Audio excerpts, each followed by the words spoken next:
is going to be filmed by David. David swears blinds that he knows where the leopards are. Now, David's sense of direction is a little bit like my sense of direction, and that means it's fairly suspect. So Tristan may well be filming on Mala Mala sometime later today, but we'll see.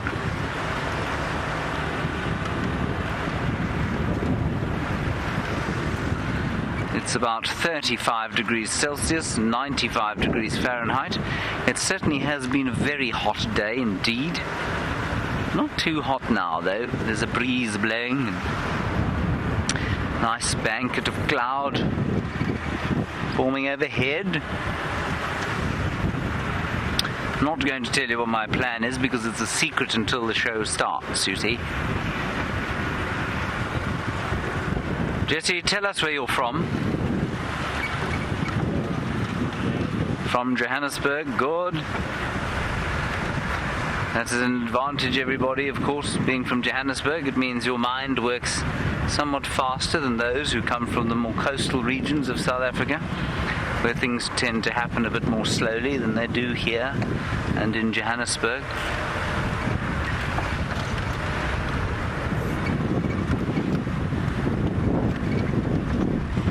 And just on Tristan, who's joined us permanently, you will be able to find a blog on the Safari Live blog, and if you don't go to the Safari Live blog, you will find them on the Safari Live Facebook page.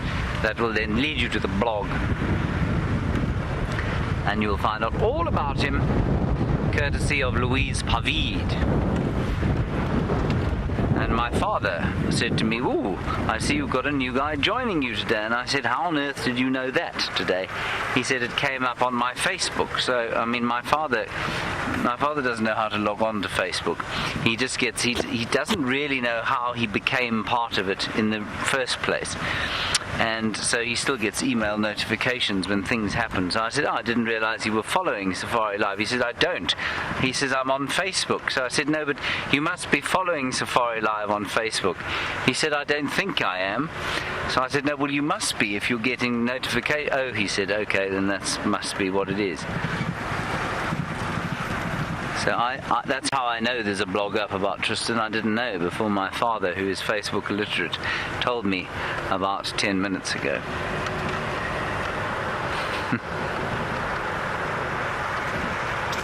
My mother is equally distressed by Facebook. She keeps finding people on her Facebook who are friends now. And she says, "How? I didn't make them my friends." I said, "Well, you must have. They must have asked you and you accepted them." "I did not accept her as my friend." There are some warthogs. Tiny little baby ones. Alright, everybody, we're going to wait here. And then I think Byron is going to be starting the show. He might actually start it with us for these things.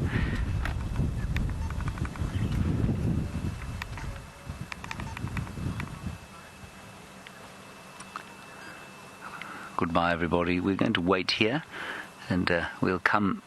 Hopefully, these sausage warthogs will be here when we return to you next.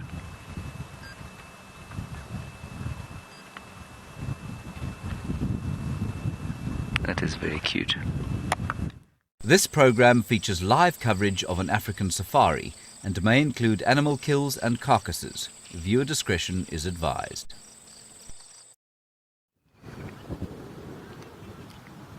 Good afternoon, everyone. It's a hot afternoon in the African bush. I am searching for animals, and this is Safari Live. Ready.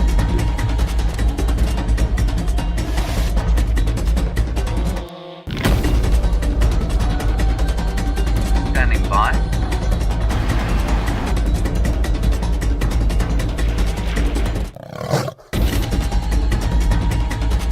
Five, 4, 3, 2, 1. You are live, you are live.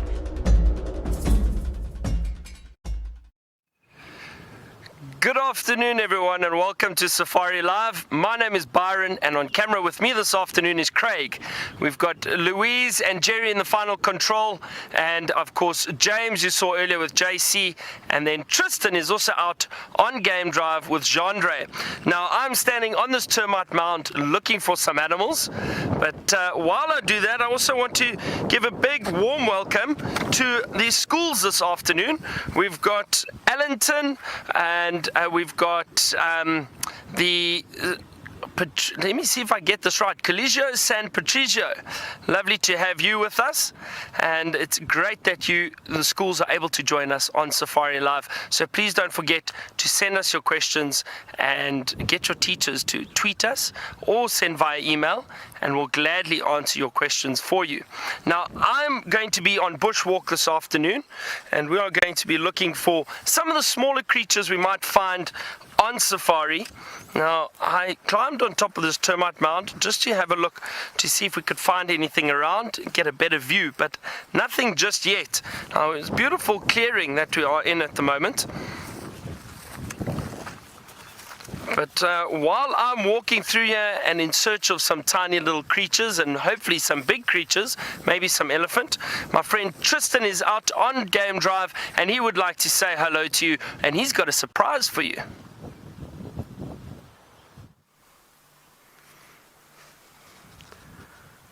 Good afternoon, everybody, and welcome to Safari Live. As you can see, we've managed to find a few cheeky little baboons that are running and playing. As we arrived, they seem to have been having a little drink, but you can hear that there's a bit of chaos going on.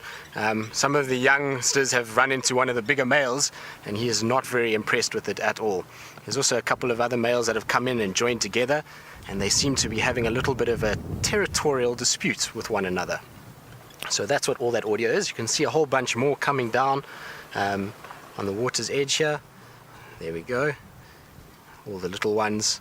After all the screaming and shouting, they're all coming and grouping together just to make sure that there's no sign of any predators or any sort of threat that they need to be worried about. So all the little ones in together and all the adults then up into the trees to be able to look out for any danger. Well, that was quite a good start. But let me just introduce myself. My name is Tristan. This is my first afternoon on Safari Live. I'm so excited to be joining the team and to be a part of this experience, and I hope that everybody that is tuned in is going to enjoy it with me. Also, a special mention just to the schools that are joining us this morning and this afternoon. I hope you guys really enjoy it and send us lots of questions so that we can answer them for you.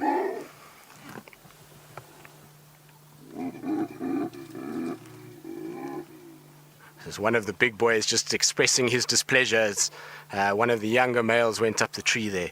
Quite a beautiful sound that they make. It's one that carries quite far and is definitely very intimidating to those younger individuals.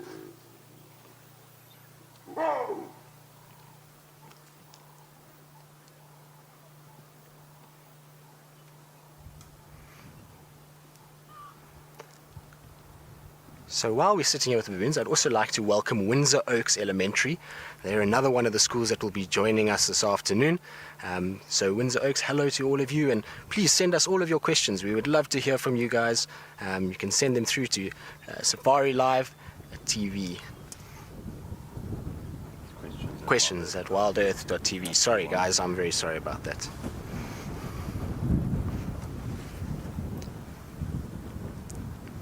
So Marissa would like to know if the baboons come in different colors. Here in Djuma, where we are in South Africa, no, the baboons do not come in different colors. They are all pretty much this uniform olivey, grey, brown color. But as you move into Africa and you start heading up into East Africa, you start to get yellow baboons, olive baboons, which have a slightly different color to their coat. But here in South Africa, the Chakma baboon, which is the one that we are busy watching, has no difference in its coloration.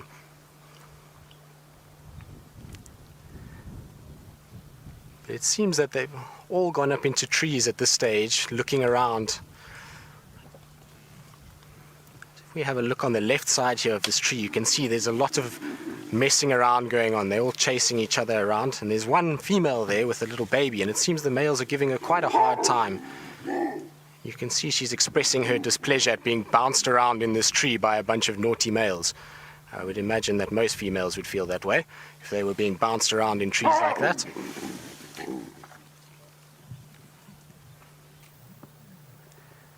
But yeah, it seems like they're all a little bit worked up with one another. I think the tree has become too small for the amount of baboons that are actually in there. Oh. The tree branch just broke and one of them has fallen out, which is not a common occurrence with baboons.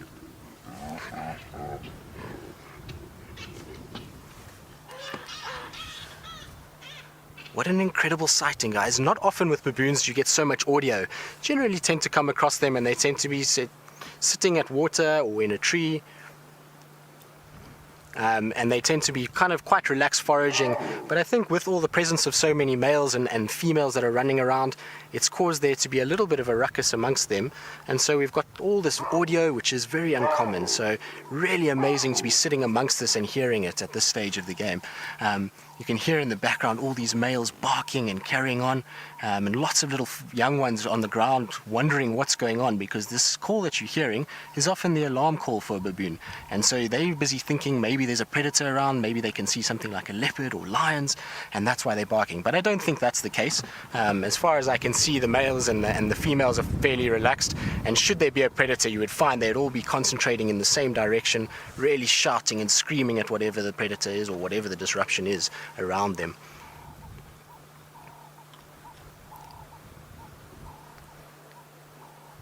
You can hear one of the little ones going, not quite as impressive as the older ones.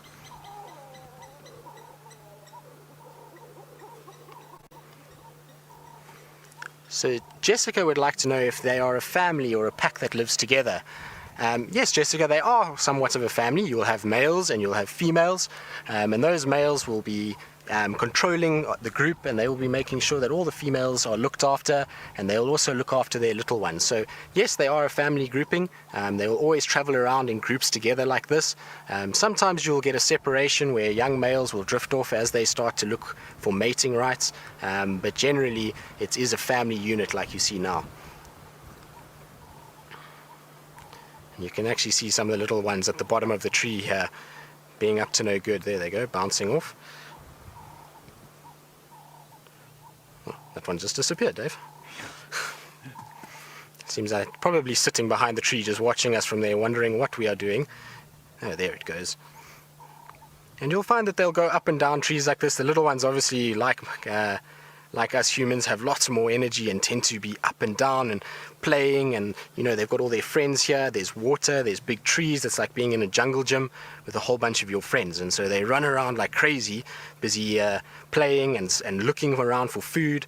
And all of these games and kind of up and down motions will all be really, really useful in the long run. And as they get older, it'll help them to evade predation by using trees and large objects to get up and away, as well as to find food. They learn that they need to look in between the little cracks and crevices of these dead trees or dying trees, and under rocks and things like that. So it all helps later in life when they become adults. So it disappeared there. I see some of them are starting to slowly make their way down towards the waterhole for a bit of a drink. So Jayla would like to know how baboons climb trees without falling. Now, Jayla, the way that they climb trees is very much like us. They have what is called an opposable thumb. All right, so they have a digit on their hand that they're able to then grip and hold onto the tree. And they're able to then hold onto the branches and pull themselves up using those hand-like digits that they have, as well as on their feet, which obviously we don't have that opposable thumb. They have the same thing, which helps them to grip and to be able to then climb. You will also notice as that one moves away that they have quite a long tail, and that tail then just helps them when it comes to the climbing that they do. And you can see some of the little ones are having a bit of a drink and playing around in the mud. Sometimes you'll find with these baboons, I've seen them from time to time actually pulling the mud apart, looking for little grubs of insects. Sometimes they find little frogs in there that they'll eat. You must remember that a baboon is an omnivorous animal, so it will eat both meat as well as vegetation. And you can actually see now, this little one is investigating a big pile of elephant poo. This little pile of elephant poo will probably, in all likelihood, contain quite a few little insects and grubs. At the moment, we have a lot of insects that are busy laying their larvae in the summer conditions, and so sometimes you'll find the baboons going through them looking for those little insects.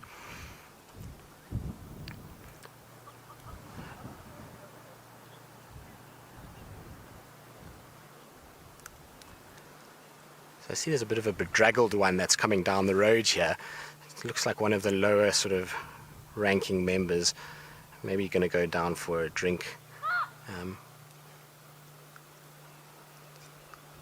Now these sort of lower ranking members often get beaten about a little bit, especially when they're at these adolescent phase. It's much like being a sibling to an older brother or sister. You end up getting beaten up and thrown around all over the place, and so they sometimes look a little bit rough around the edges. They end up being kind of thrown about a bit, and so that's why sometimes the younger ones look a little bit more kind of rough and ready. They'll eventually grow out of it and establish themselves and start to look a lot better. Also, it's been quite a tough year for them. We've had a very, very bad drought, and that tough year has meant that some of the baboons are a little bit skinnier than normal, but due to some really good rains that we've had now and a lot of fruiting of some of the trees, we should see the condition of all these animals pick up quite quickly. Now you can see this female is just stopping to admire the view, having a little look around. I did see she was looking up into the trees there. I wonder if she's not looking for any signs of fruits that she could potentially go and harvest. But at this stage, it looks like a very comfortable place to sit. She's got a bit of shade, a nice little riverbed there that's below her, and it looks like a very, very nice place, much like us going towards the beach. All right, well, while we sit here with these baboons and see how they kind of play around and what they get up to, we're going to go back towards Byron and see what he's got. I believe he might have a slithery dead creature to show you all.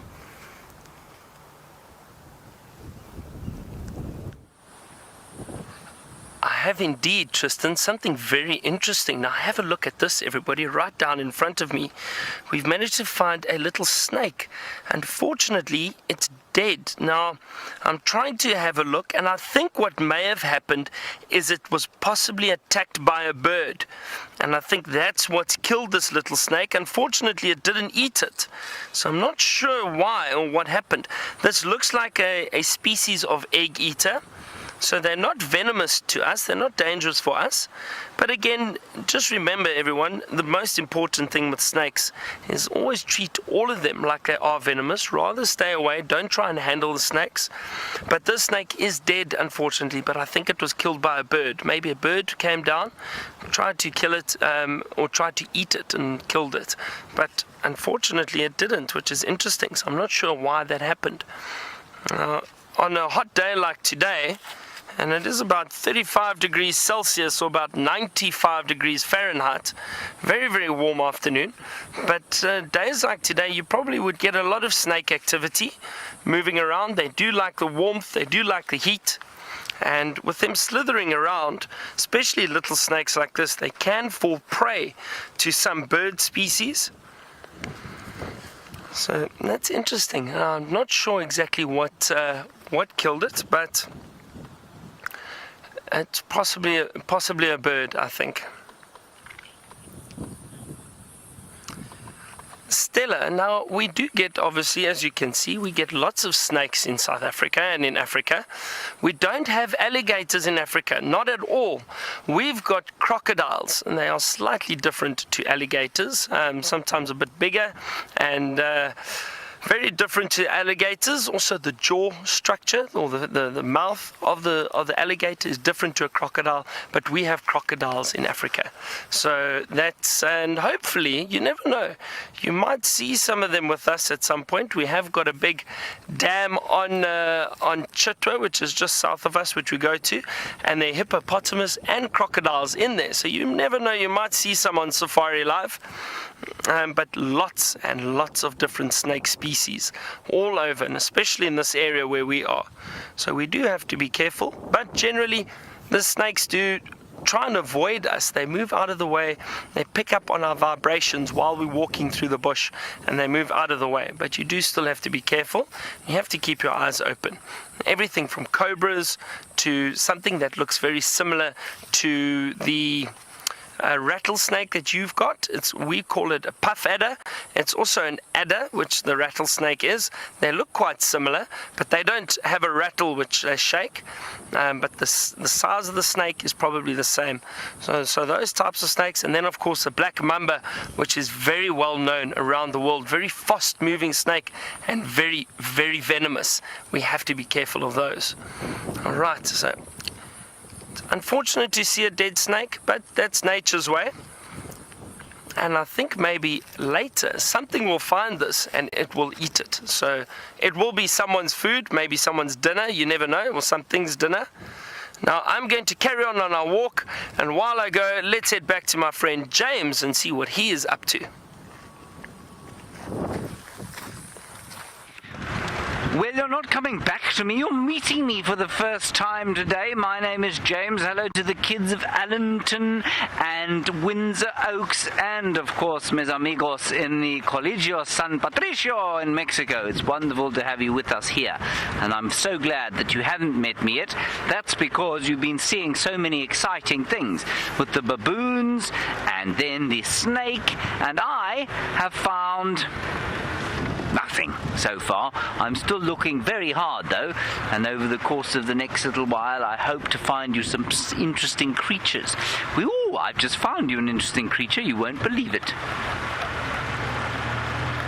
It's huge. But what is it? It's just in there. Now please ask us any questions you like. I think I saw a creature.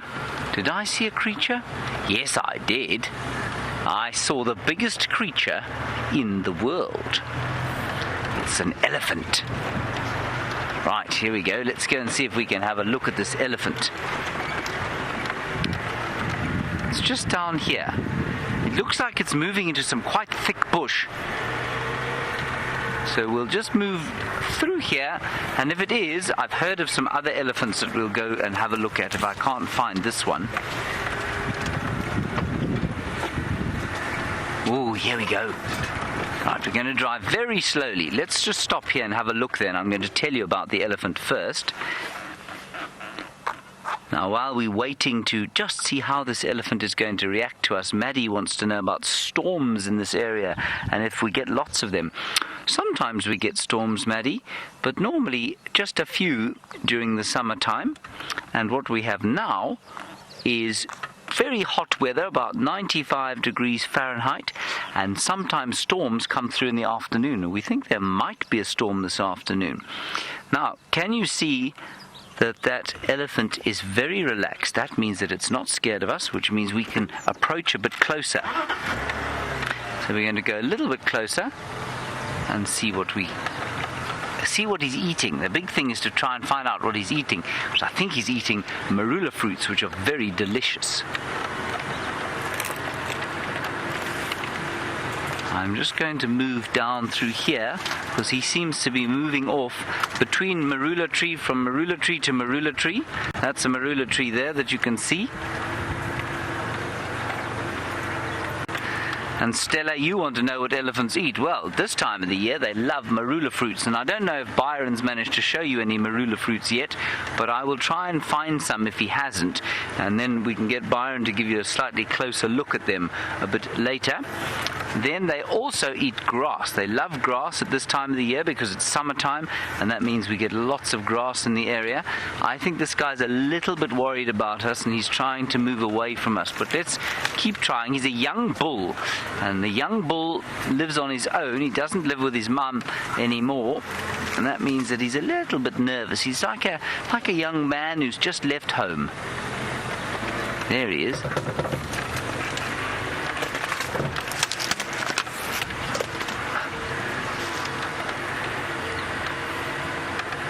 Just turn this way. Now, Trinity, you ask a very good question, of course, because if this is the biggest land mammal, we're going to get a lovely view of him now.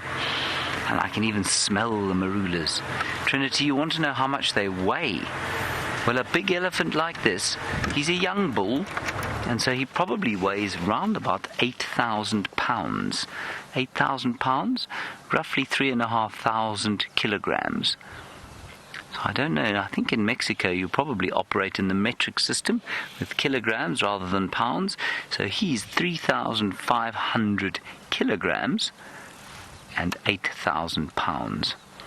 Isn't it wonderful that you can share this between Mexico and the United States? Doesn't it make you all feel like you're in the same classroom? It's very special, I think, that you're all on safari together. Yes, he's definitely eating marula fruits. And what I'm going to ask Jessie, who's the cameraman, to do is to just tilt the camera upwards to the top of the tree, and what you will see is the fruits in the top of the tree. Just go all the way to the top there, Jessie, and you'll see them. Oh, he's shaking the tree. Quickly down to the elephant. He's shaking the tree, hoping for the fruits to come out. Look at that. Isn't that wonderful? He's so clever. So he's knocking the tree, hoping that those fruits will fall out of it. That's very clever. Look, and now he's having a bit of a scratch. He's a bit itchy behind his ear. And Owen, you're wondering how many different kinds of elephants we get here. Only one kind, Owen, and that's called the African savanna elephant. And that's what this one is. But we get lots of elephants. They're just all the same kind around here.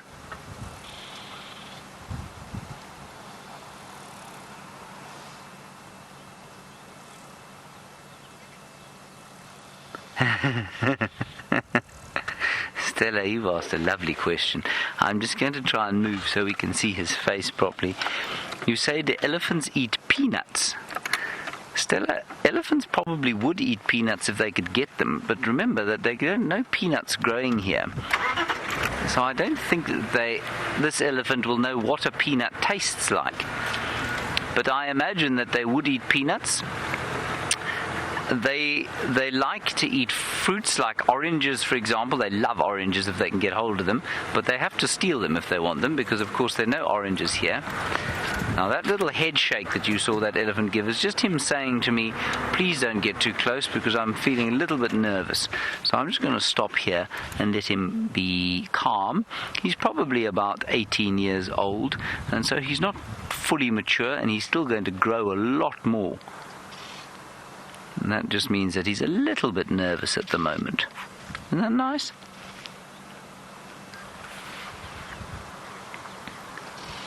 There you can see him picking up the fruits one by one and popping them into his mouth. Jeremiah, what a great question from you, of course, because you know that you don't have a tail, do you, Jeremiah? And so it must be interesting to watch an animal with a tail, because it's difficult to understand what he would use it for.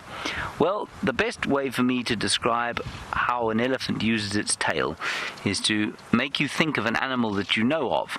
And there are two animals that you know of that use their tails for the same reason, and those are probably cows and horses. Why? Do you know, Jeremiah, why a horse has a tail and what it uses its tail for? Well, it uses its tail largely to flick off flies, because flies bite horses and they bite cows, and so they flick them with the tail because they can't reach the back of their bodies with their heads, and so what they do is flick them off with their tails. Now it's the same thing with an elephant. He will often flick at the flies around his back end, and then they'll use his trunk to flick at anything else that's irritating him on his front end. Now he's been sitting in the mud because it's a hot day, and if you look at his back you can just see there that he's been sitting in the mud, and he's got dark bits of mud caked on him, and he doesn't have to have a bath.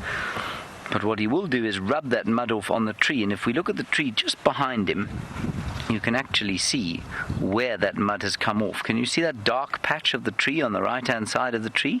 Look at him leaning on it now. This is a wonderful sighting.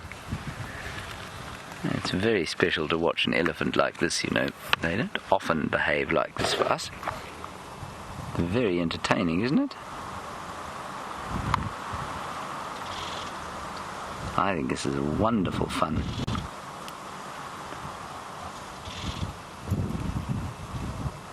Now he's watching us.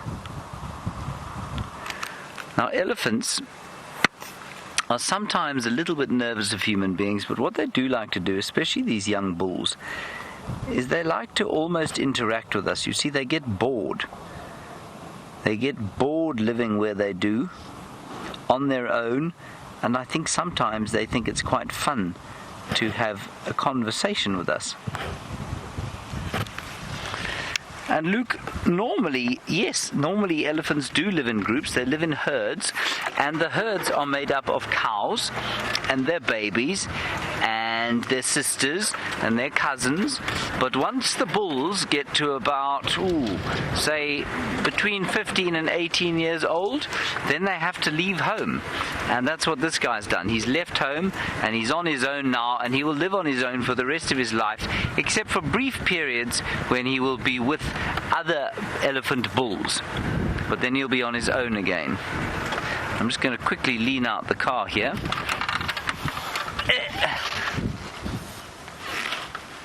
And Kai, yes, you know what? Your question is a very good one. You say, do elephants eat all day long? They do eat all day long, Kai. They're very hungry all the time. Here's a marula fruit. And this one's actually ripe, so I'm going to eat it. And what you do is you put it in your mouth. You just bite off a little piece of the skin.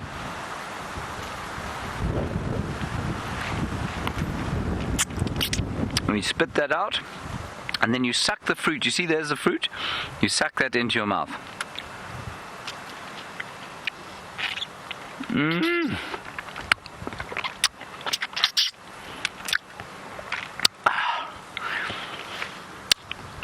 Mmm. It's too delicious. And you know, there's no fruit in the world that tastes like a marula fruit except a marula fruit. So it's almost impossible for me to describe what it is. Now, my friend Tristan has found some other marula fruit, but I don't think you're going to want to eat the marula fruit he's found.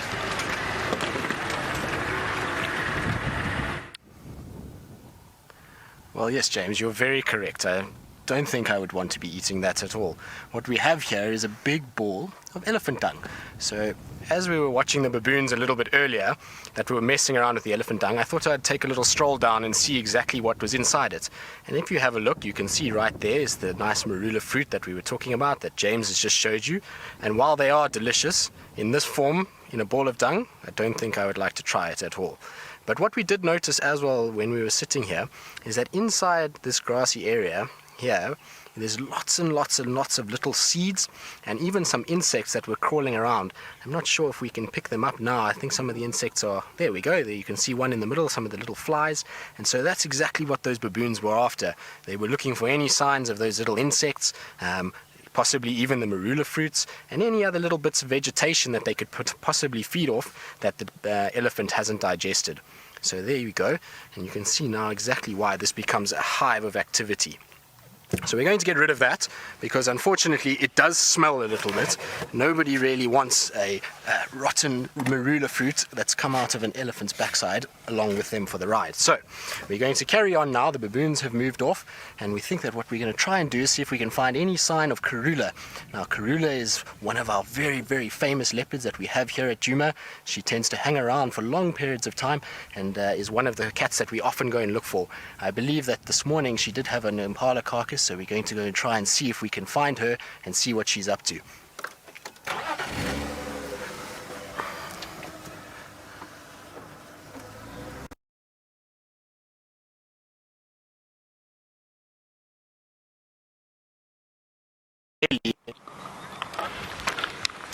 So we're still with our elephant, and I hope you saw there that Tristan isn't going to eat those marula fruits, but I'll try and find another one, because I need to give one to Jesse, who's a cameraman today, and he's looking a little bit cross with me that I didn't get him one. I ate that one, so I'll have to find him one too.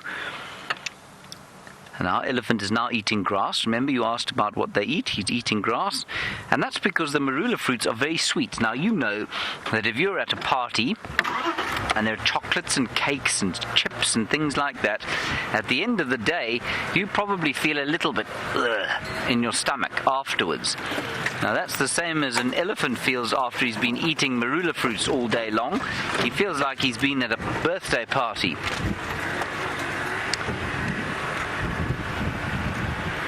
And so he needs to eat some veggies, and that's why he eats the grass.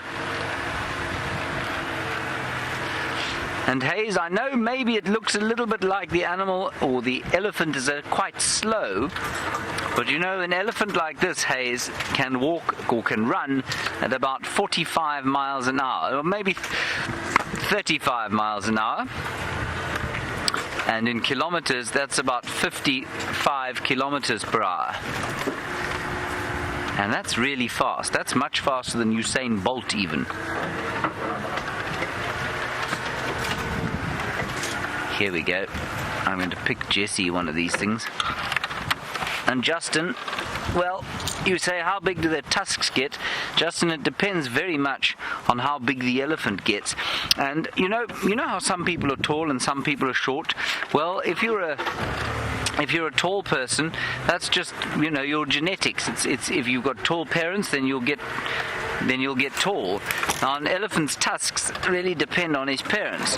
So if he's got big tusked parents, he too will have big tusks. If he's got small tusked parents, then he's going to have small tusks. So an elephant's tusks can get enormous. Sometimes they can get so big that they will drop down onto the ground, but that elephant's tusks are never going to get that big. So sometimes they can be that small, and sometimes they can be none. Now, my friend Byron is being very brave at the moment. He's not with one elephant. He's with a lot of elephants, but he's walking with them.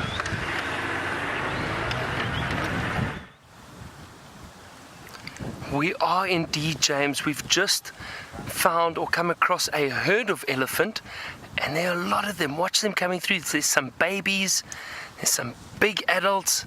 It's a huge, big family group that's moving through here. Oh, this is my favorite. They really are my absolute favorite, and it's an incredible experience to see them on foot while they're moving through the bush. Now, we do have to be careful. They are moving not far from us, but what we've done is we've made sure we are downwind from them. So what that means is that if I look at the wind is blowing from the elephant in our direction, so they can't smell us. So they don't know that we are here right now, and that's the most important thing. But they seem very relaxed. But we do still have to be careful. They're just moving on. We might be able to get another view of them as they move through the bush. Just going to see if there aren't some more from that are coming through from the back.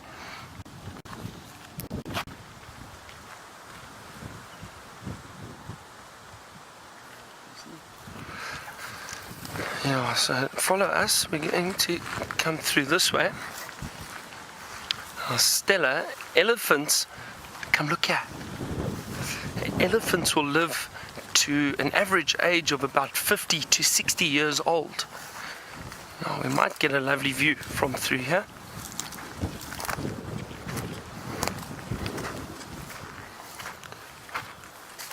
Have a look at this big elephant moving across through the bush. There he is. Oh, wonderful. Now I can see they've actually been splashing water on themselves.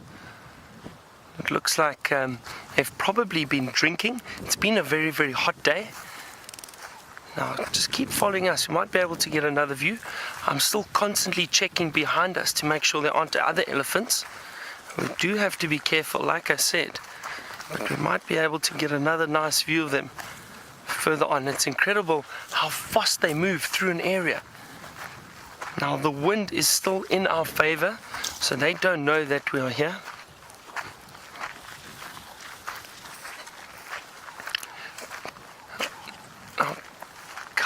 An elephant's skin can feel fairly hard, but apparently it's quite moist. It's quite wet. The folds of an elephant's skin. I've never felt it, so I don't know exactly. I can only tell you what I've heard from other people. Oh, you can see that big elephant is still over there. Oh, incredible experience. I'm going to see if we can get another view of them, but while I do that, Tristan has a beautiful big cat he'd like to show you.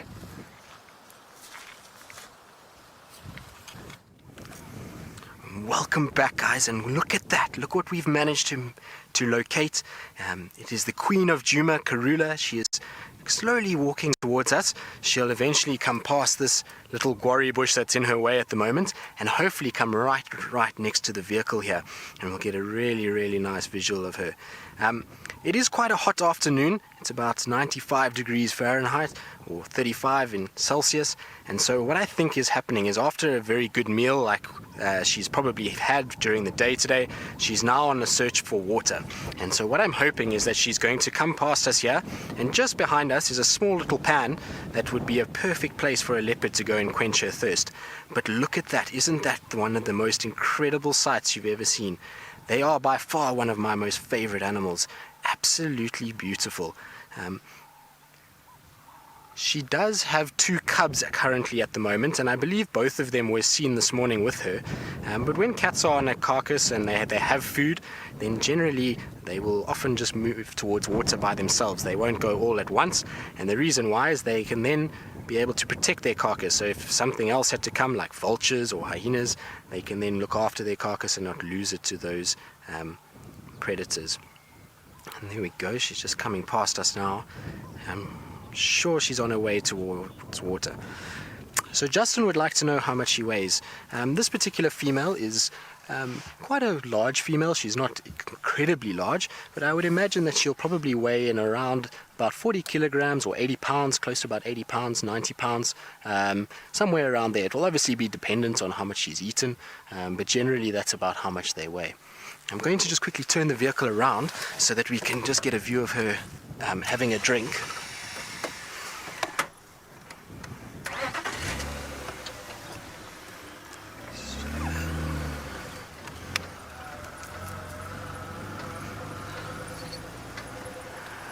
So Jeremiah would like to know how fast a leopard can run. Well, a leopard, being an animal that is pretty reliant on its power more than anything else, is actually not the speediest of the big cats. She can probably run at about 70 kilometers an hour. That would be about the upper limit for her. She will use more camouflage than anything else when she hunts, rather than speed like or lion. And there we go. You can see now she's just come towards this little water hole, and she's now settled in the nice shady part, which is very clever from her. And she will slowly but surely lap up some water and try and just help cool down that body. Also help with all the digestion of all the meat that she's taken on during the day. You can actually see how that belly is swollen out a little bit around her front legs and back legs there. And then you'll see how when she's busy drinking there, oh, something's caught her attention. So when cats are drinking, they often do that. They'll just pop their head up a little bit just to make sure nothing catches them off guard. Ultimately, they do have to worry about things like hyenas and lions and those things. And so sometimes you'll see her just pop her head up, have a little scan around just to make sure that everything is okay. But when you see her drinking like that, you have a look at her tongue.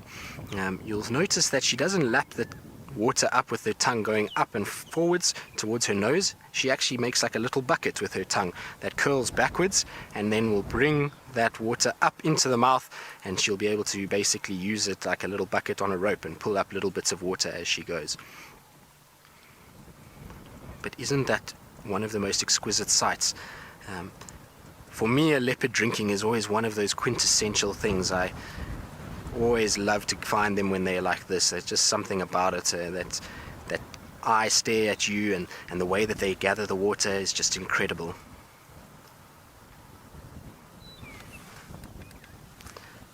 Sure, thirsty girl.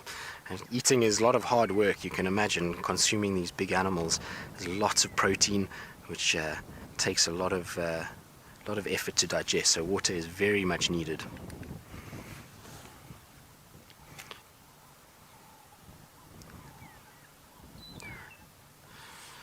So a dyer would like to know what a leopard eats. Now, a leopard is quite an interesting animal in that it has a very, very, very varied diet.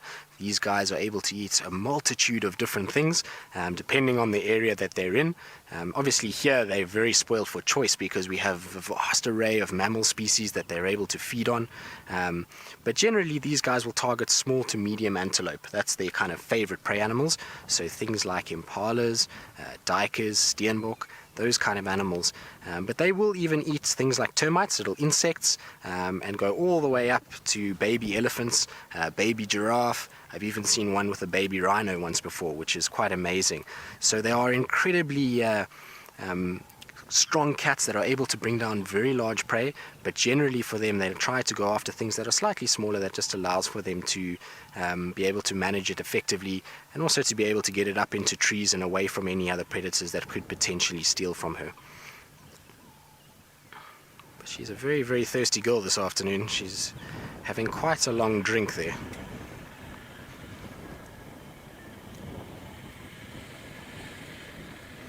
So Ms. Tifa would like to know, what is the difference between a leopard and a cheetah? Well, just from the beginning, and the most probably easiest way to discern the difference between the two of them is if you have a look at this cat, you will notice that she has big swollen kind of spots that look like they've exploded that form what's called rosettes, whereas a cheetah will have solid little dots that she will get all along her coat. A cheetah will also be a lot larger in terms of its longer legs, longer body. It's a lot more slender built than what a leopard is. A leopard tends to have very bulky shoulders, bulky legs, and that is because of the different ways that they survive. A cheetah relies very heavily on speed, whereas a leopard, like we've just been talking about, is a far more reliable on its power and its strength to be able to subdue larger animals, and then again to be able to take them up into trees. So cheetah slightly more slender, smaller head, and then if you have a look on the face of this leopard, you'll notice that she's got two little white lines underneath the eyes. Now a cheetah doesn't have that. They have two little black stripes that come down the length of the nose that almost looks like she's been crying with the black ink that's gone down her nose, and that's caused those markings. And that is essentially the easiest way to tell the difference between them.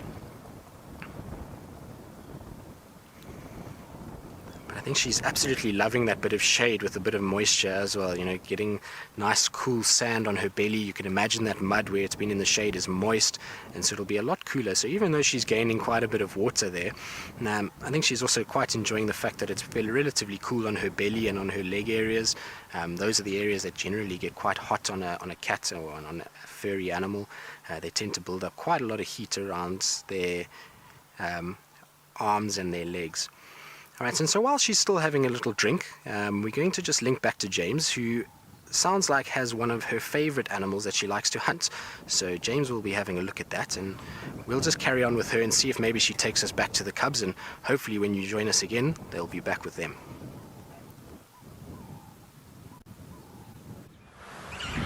Indeed, this is what she's eaten the last 2 times, everybody. Impala, just over there. You can see some beautiful impala. And they're the most common antelope that we have here. They're all over the place. And they're so common because they're very good at breeding. And they also can eat grass, and they can eat the leaves of trees, and sometimes they can eat fruit, and sometimes they can eat pods. So most animals can just eat one of those things, but the impala are very clever. They're able to eat them all. So it doesn't matter that Karula eats them quite a lot. There are lots of them around. These are rams, which means that they're male. The females don't have those horns. And I suppose I'm trying to compare them with the size of an animal you might get there in the United States and in Mexico. They're a little bit smaller than a white-tailed deer as far as I know. Big males weigh about 140 pounds or 65 kilograms. So not the biggest animals in the world, but they're quite big, and certainly they're much bigger than Karula, but that doesn't stop her killing them, does it? Because she's very, very strong.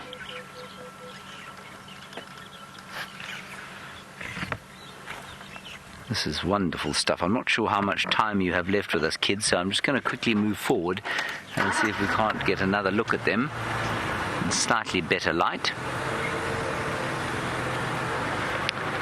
We're just going to ease our way forward.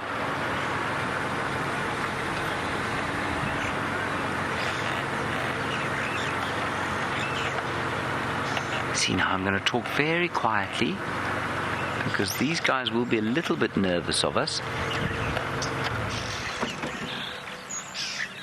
And that's because everything likes to eat them. Everything wants to eat impalas.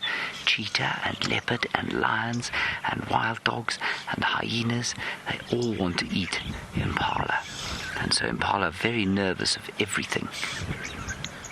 But because I'm talking quietly, and we moved very slowly, and Jessie moved the camera very slowly, they really are okay with us. You can see he's still watching us all the time.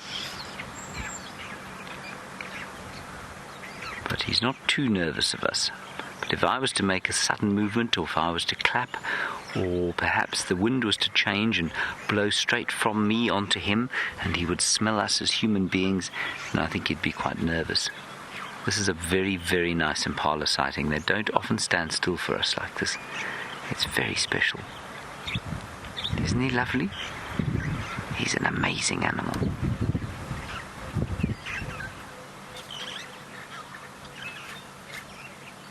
See, he's just deciding that maybe he's a little bit scared of us. Wonderful. All right, kids, you're going to go off to your next class. I don't know what it's going to be. I hope it's fun. Probably not as fun as being on safari, but hopefully we'll see you back here again very soon. Bye-bye.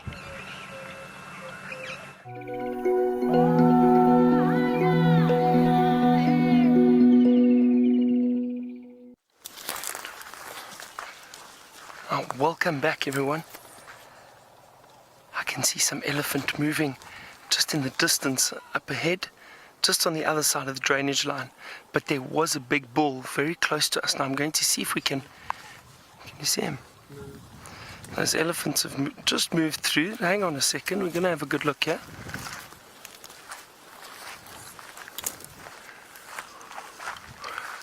There he is. He's just hiding through the gap on the other side of the drainage line. We've been trying to follow them and keep up with them. They're moving fairly quickly, and I think this male is following the herd that we saw earlier. He's right behind them, possibly trying to see if there are any males in estrus. It is quite thick through there, so I don't think we're going to follow them any further. It's a bit tricky when you are following elephant. You don't know if they've split up, and especially a herd of elephant, you don't want to get stuck between some youngsters and adults in a very thick area. So we're going to leave them and see what else we can find. But it was very exciting to view them on foot. It was fantastic. And I mean, all know how much I enjoy elephant. So we'll see what else we can find. It's a pity they moved off, but they're moving very quickly. Perhaps the females, I think they could possibly sense that male elephant was following them, and they were trying to move away from him as quickly as possible. Looked like they were all splashing mud on themselves or water earlier, probably stopped for a drink. It is very, very hot. I can feel it, and I'm sure they can too. So let's see what else we can find this afternoon. But a great start with some elephant. Now have a look at this. This is interesting. There's a little vertebra, backbone of something. Now I'm not entirely sure what this is from. Possibly, I wonder if this isn't a buffalo vertebra. I think, judging by the size, it's hard to say. I don't see any other remains, but it is a fairly large vertebra. I'm just trying to have a look around to see if I can see, but this is quite old, so I doubt I'll find any other remains of this carcass. But that is definitely the vertebra. There's the backbone that we can see right there. I'm not sure exactly what it is. It looks big, looks fairly large, maybe a large antelope or possibly a buffalo. Anyway, let's continue. Well, there are a lot of grass seeds around at the moment. They get stuck in your shoes, and it's quite unpleasant to walk in conditions like this. Here's the ivy grape again. that we actually had this morning on our safari, the Cissus cornifolia. Now remember, we used it to try and stop the flies from biting us this morning. Now it actually, I think it worked, to be honest. I'm not sure, but the flies seem to have stopped biting us. And this is the ivy grape. Apparently an old Shangaan friend of mine said if you take the leaves and you crush them and you rub them on yourself, the smell deters the flies and you don't get them sitting on you. Now it's quite a pungent smell. I don't know, we were joking about it at lunch. If anything, this might actually attract the flies, but it seemed to work this morning, so maybe there is some truth in it. Just keeping an eye out for elephant. You never know, there could still be a few around, maybe a few stragglers that have followed the herd.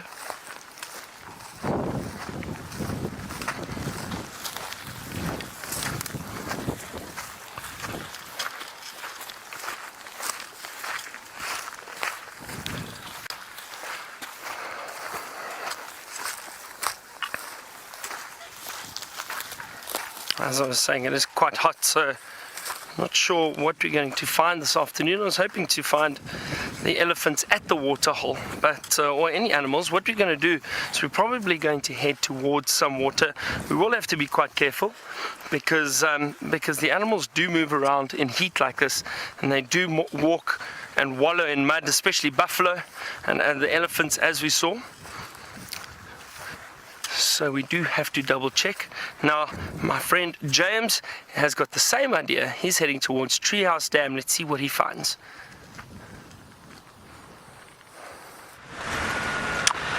We are indeed heading towards Cheetah Plains, towards Treehouse Dam to see what's in the water.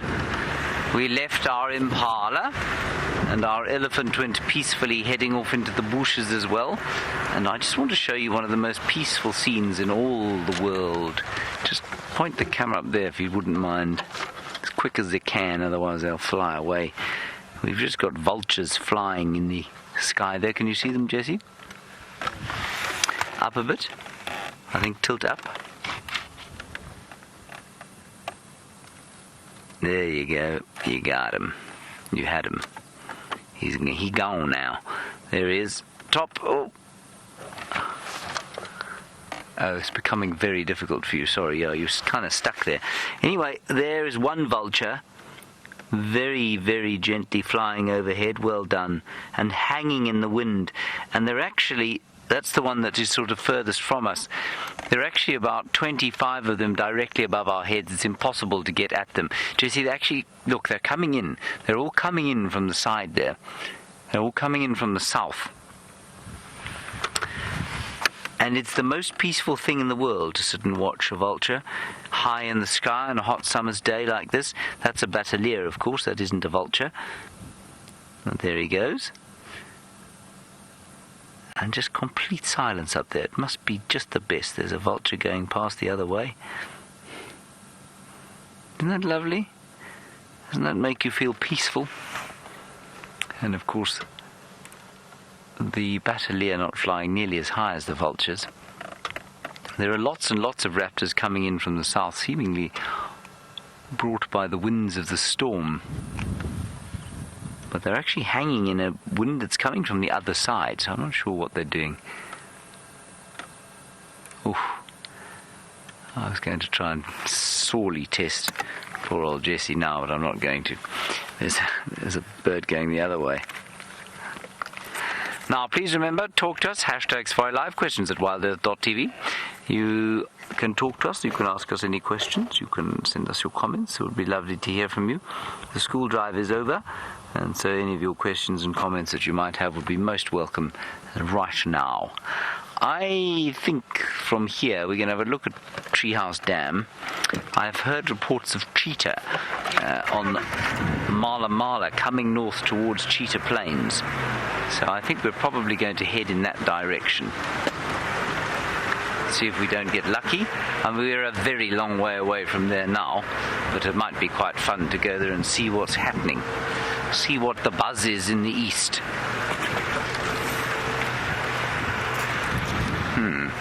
Plenty of tracks of hyenas around. There were lots around this morning, and I was wondering if perhaps we weren't going to find a den had been reoccupied, but we didn't. We did go to one of the dens and had a wonderful sighting of a rough-scaled plated lizard that had taken up residence in the old Philemon's cutline den. Now, there have been elephants here. I suspect the elephants that Byron was showing you, he was just off to the east of this dam. I can just see a bit of dung.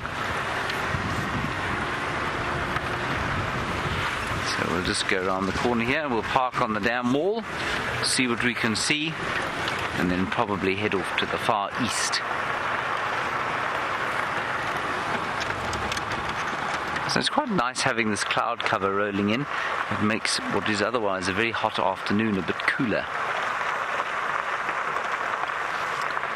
If we just look down there, Jessie, you can see terrapins with their heads out of the water. And if we go to the far right-hand side, bottom there, you can see a terrapin actually clean out of the water there. He's basking in must be quite a hot basking position. You see him there? There you are. You got him. It's him there. Always with their heads imperiously up, noses upturned.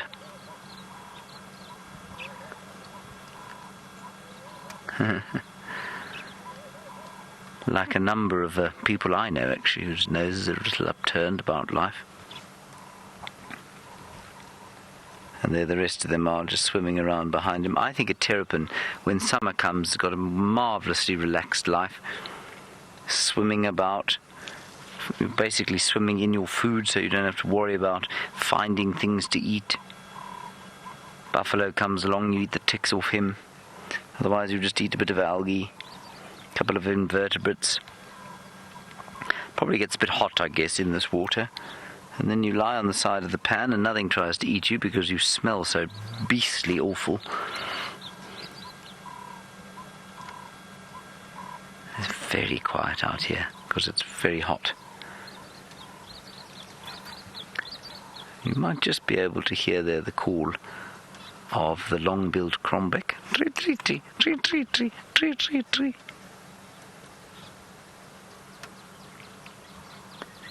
I'm just going to quickly look and see. Now, Jamie, you say you would love to see a hyena. I too would love to show you a hyena, Jamie, because you say you haven't seen one. There is a long-billed crombec. You see the bird just in the end of the tree there? Straight over the top of my hand. The farthest left bit of that dry bush that you can go. There, left a bit. There, yeah, he's in there. There he is, hopping. That's it. That's the long-billed crombec.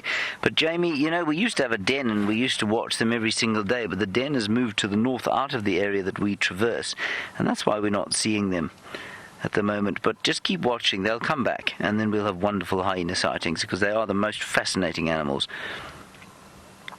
Now that is the long-billed crombec, and he is playing with what looks to be an emerald-spotted wood dove. Is that what that is? Is it? I can't actually see through here. I think that's what it is. And the crombec is eating insects. He's gleaning insects off the branches, so probably many ants and that sort of thing. I'm just trying to look. I'm not sure that is a dove. I don't think I can see it anymore. We'll pretend it was a dove. And that's more a grass seed eater than it is an insect eater, but it will eat both. Marvellous. Alrighty. Oh yes, definitely a dove. That's a laughing dove. Well spotted there. Gorgeous. Right, we had vultures in the sky. Byron, I think, is heading towards the lion kill that they had just down there a little while back, and he's got vultures in a tree.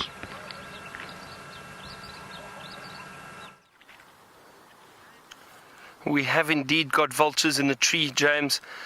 Quite a few of them, a lot of white-backed vultures. Now, I'm having a look around. We're obviously going to be very cautious when approaching, because you never know, you could still get some predators around in the area. But those are all white-backed vultures sitting up in that tree.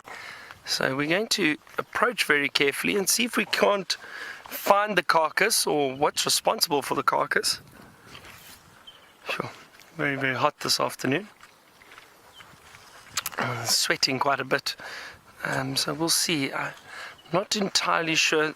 Also, while we're walking along, you can actually see all these elephant tracks. There you go, some of the vultures. If you have a look on the ground, there's some beautiful elephant tracks. You can still see the wrinkles in the pads on the sand. Look at that. Very, very clear elephant track. And this was from the herd that we saw earlier. And they've moved off in that direction. So let's carry on and see what these vultures have spotted. As I said, we're going to check very, very carefully.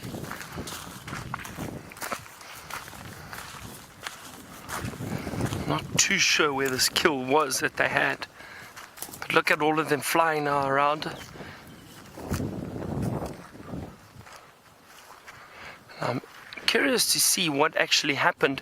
Is there still a predator around?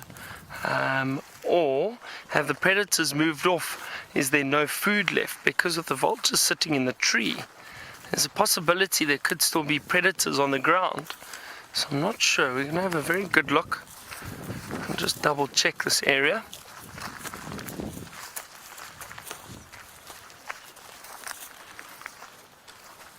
There's a little hornbill up in the tree just next to me. Oh, there it goes.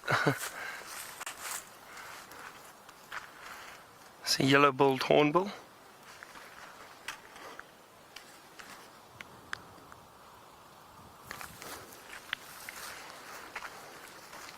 Now this is always very exciting, walking through the bush and not knowing exactly what you're looking for.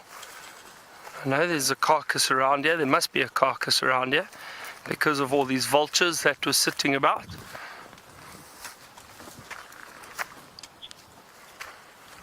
Pilar, now I've never seen anything eating a vulture, so I'm not sure. And to be honest, I don't think they have any predators. I've never actually seen anything eating a vulture. You know, I think they've got to be careful when they're feeding on the ground. If a big lion or something catches them off guard, might be able to kill them. I doubt they'd eat them, but they'd probably just kill them. They don't like them feeding on their carcasses. But I've never seen anything predate on a vulture. Anyway, let's carry on.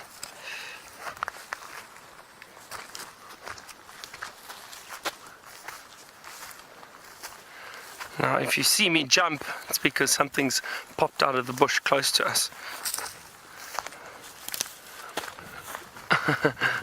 You're right there, Craig.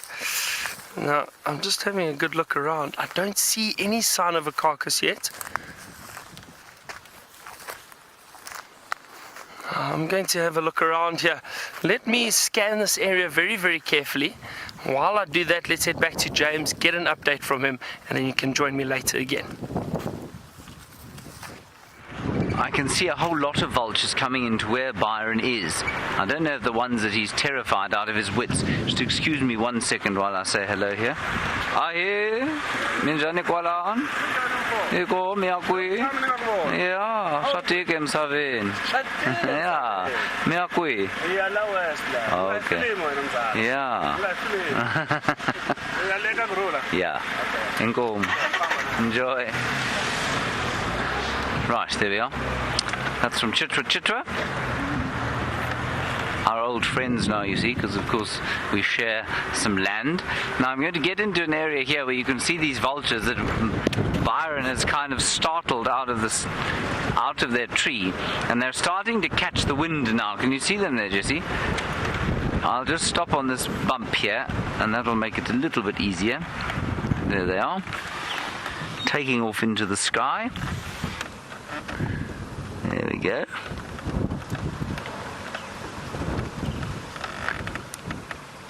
Gorgeous.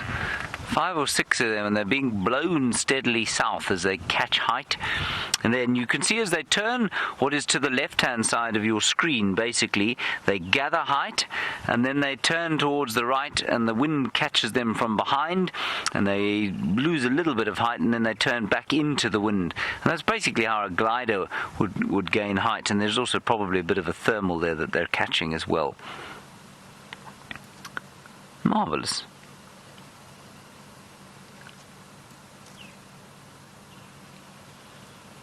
Gorgeous. Right, then the other thing I wanted to show you, and if you'll just have to excuse the power line, that's just how it works out here, unfortunately. There is a giant bank of clouds coming in from the east. Now that is very strange, and I'm sure it's come off the sea. That's quite fun to see that great big storm cloud from the east. Maybe there's a cyclone coming in. Alrighty, on we go. We are going to make our way towards Cheetah Plains and see if we can't find the cheetah. I'm going to drive a little bit faster, and obviously we'll stop at whatever else there is.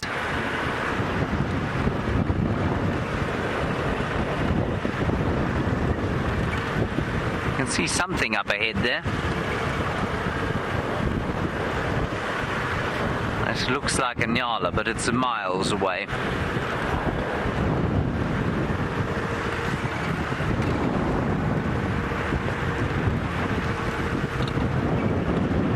Hello, Espen, you're wondering about the darkness of the night and if eyes of different animals shine different colors in the night. People will tell you that predators shine green and non-predators shine a bit sort of yellower. I haven't noticed any difference at all. Eyes tend to look like eyes to me when they're shining back at you at night. But of course some eyes don't shine at all. Our eyes don't shine at all.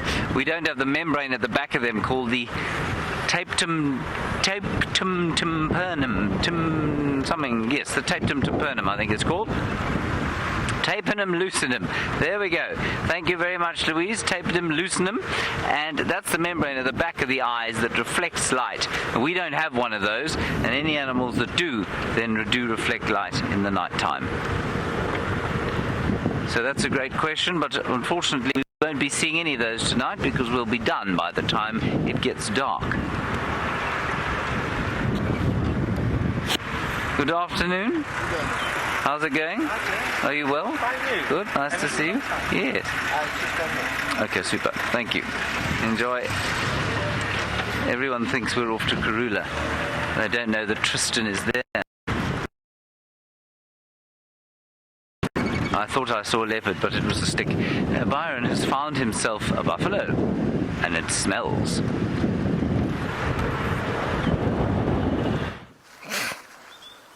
Now we have found a carcass, a buffalo carcass. I think the lions fed on this, if I'm not mistaken. Now we actually had a good look at this buffalo. The stench is quite bad from this side, so I'm not going to go too much closer.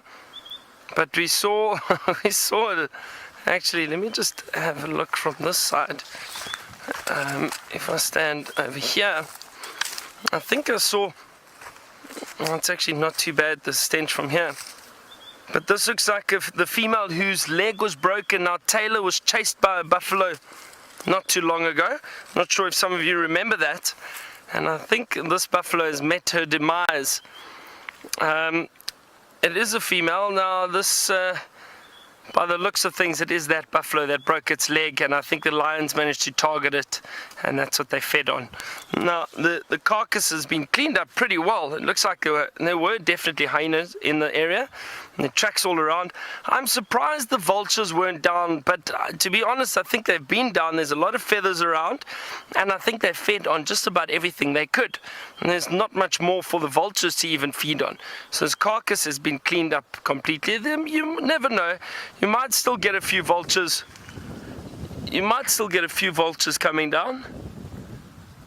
I'm just having a look. I thought I heard something, but I think there are still a few vultures around in the trees behind us. No, Mary, no. Vultures are not always indicative of a kill. And I'll tell you why I say that is often you find vultures sitting in trees, but it doesn't mean that they're necessarily close to a kill. Often the vultures will rest, especially in cool weather. They'll sit up in dead trees. And because they're so used to following each other, you might get a few vultures sitting in an area, but purely resting, not because there's a kill. So just because you see vultures sitting in a tree does not mean, or does not necessarily mean, that there is a kill close by. So you do have to be very careful, have a look around. You never know, there could be, usually if you see a large group of them, chances are there is a carcass, but it doesn't mean there is definitely a carcass around. As I said, a lot of hyena tracks around here too. Now I wonder if there were some other nocturnal animals that came and fed on this buffalo. We have seen black-backed jackal in the area. The other day one was seen, even though we don't see them very often, but the jackals will definitely come and scavenge off this carcass. And then maybe some other little nocturnal animals, you never know. Little civets, maybe a genet or two. Even though they're not big carnivores, but they are opportunistic, and if there's food around they might come and feed and try and pick up some scraps, so you never know. Now I'm going to move away from the stench. I'm glad we found the carcass, so at least we could see what the vultures were around for. Now let's head back over to Tristan, who's got some leopard cubs for you.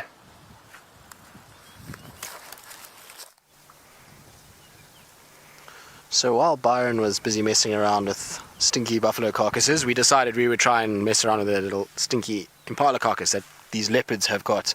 And so we came looking for Xongili and Hosanna that's maybe lying up here. And I don't know if you guys can see, but under that little bush, that bush willow, that fallen over one, is a very sleepy little Xongili. She's found herself the absolute perfect spot to have a nice afternoon nap. You can see inside there is very, very, very shady, so nice and cool inside there. There's a breeze that's now picked up that will be going through those branches there and will just be helping to cool her down nicely. It also seems that while we've been sitting here, lots and lots of little biting flies that have been irritating her, so maybe in that thicket it's slightly better than being right out in the open. But that is definitely a position for a very satisfied cat. Food, shade, a bit of a breeze now, and they will be very, very happy.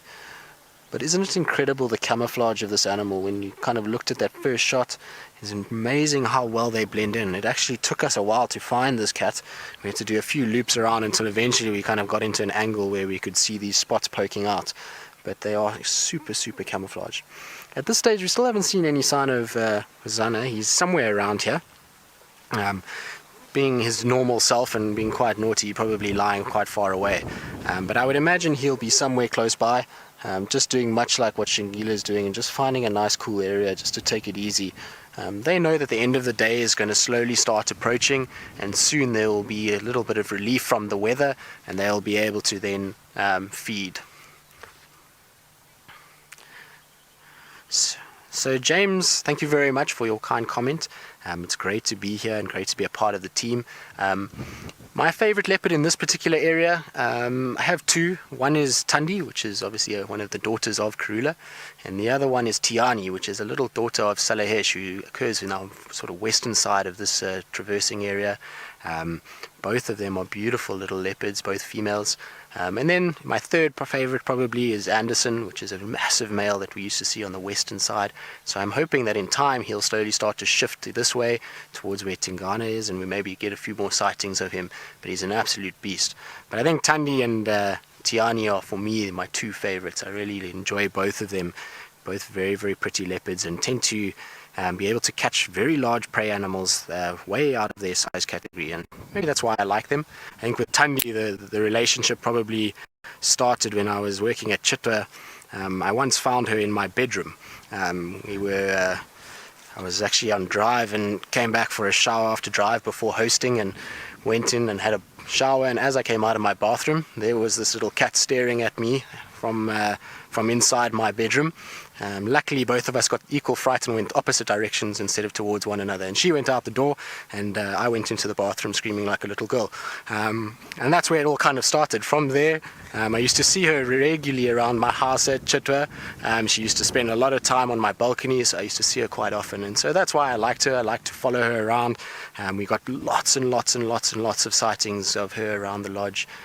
So I got to see her raising her first cub around there. So she was a very special leopard that I got to spend a lot of time with early on in my guiding career. And then Tiani, in the last sort of 2 years, I've been able to follow her from the time that she was about 6 weeks old, when she was born at the lodge that I was working at. And she's just grown up around that area, and so spent really a lot of time with her. And she's also quite a hooligan and a character, and tends to do all her own things. She doesn't really like to listen to mom, never really followed mom properly. She likes to kind of bounce around and do her own thing.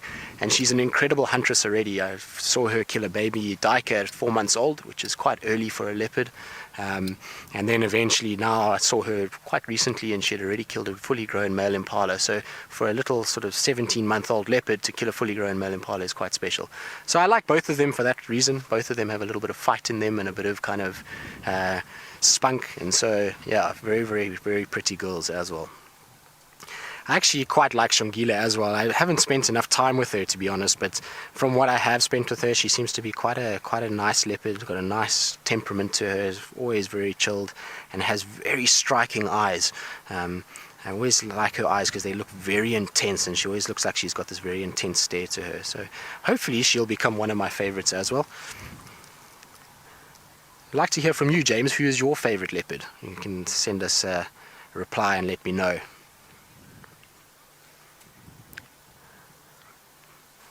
So Riva would like to know how much water a leopard would need on a day like this. It's a difficult question to answer because it depends on what's available. If you are in sort of drier conditions or in drier climates where it's still hot but not as much water around, you'd find that they probably wouldn't be able to get as much, and their daily intake would be slightly less.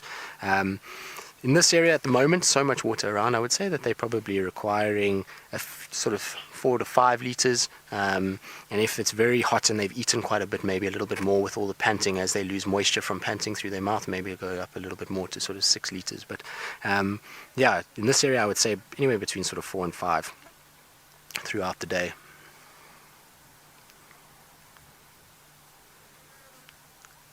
So you can see Xongili's ear there is just bouncing around a little bit, and you watch her paw as well. The flies are obviously driving her crazy, landing on her mouth, lying on her ears. Thanks, James. Well, I believe you are also a huge fan of Tundi, so good on you. We have something in common. And yeah, hopefully Tiani will start spending a little bit more time this way. The last time I saw her, she was actually very, very close to coming towards Djuma. And so as a young female, she might be dispersing slightly from her mother. And who knows, maybe she becomes one of the stars of Djuma in the future. And hopefully so. She's a really pretty little leopard, and very relaxed, and hopefully she'll spend a little bit more time with us.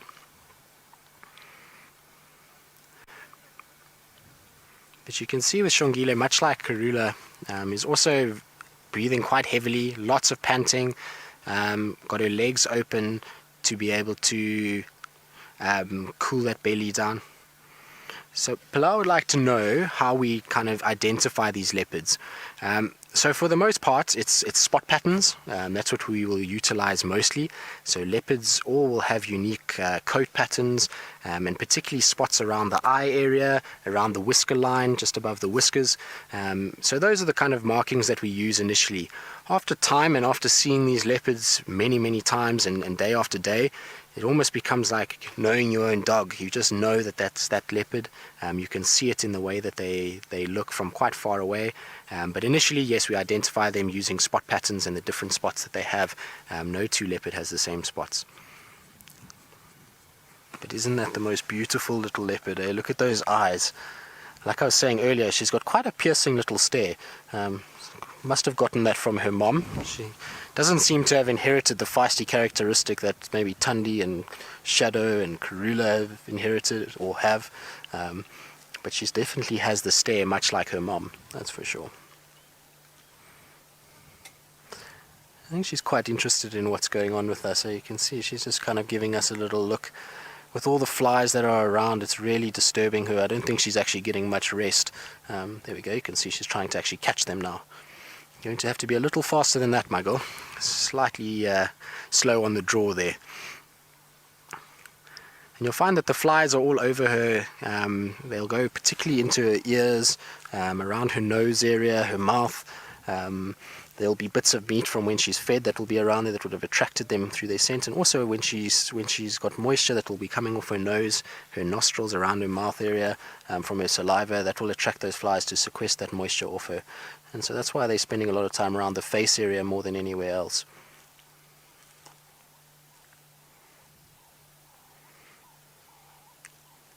So while those ears are really an asset when it comes to hunting and comes to kind of being able to detect animals around you and detect your environment, when it comes to flies, not such a pleasant thing to have. Rather, I'm sure she'd rather have smaller ears like us, where the flies don't bother her nearly as much. Oh, there we go, a little roll over, that's better. And we can actually see you a bit better.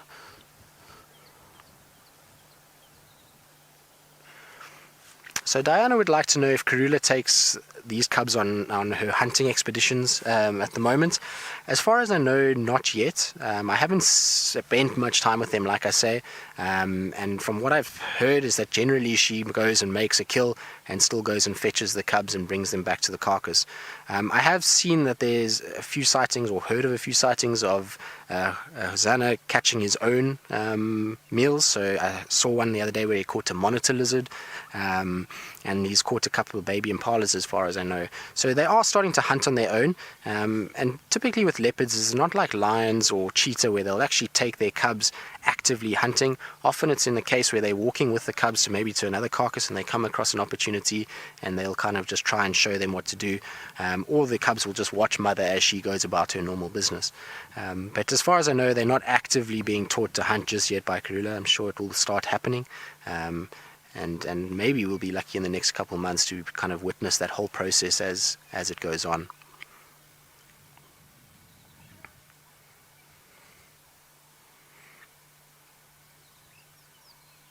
But it is a beautiful, beautiful place that she's found. It's such a nice little area that we're in for a leopard. It's got nice cover, nice and thick. Like I say, we're up on a little bit of a crest here with a little drainage line just to our western side. And so there's a nice breeze that's really filtering over here, which is causing a nice kind of cool feel to this area. It's been hot all over. So here it's quite nice just to kind of be in this cool area, and for two leopards is amazing. So we're going to carry on here with a little bit, see if we can find the male, and see if we can maybe locate him. And in the meantime, Byron's got some things to show you on foot.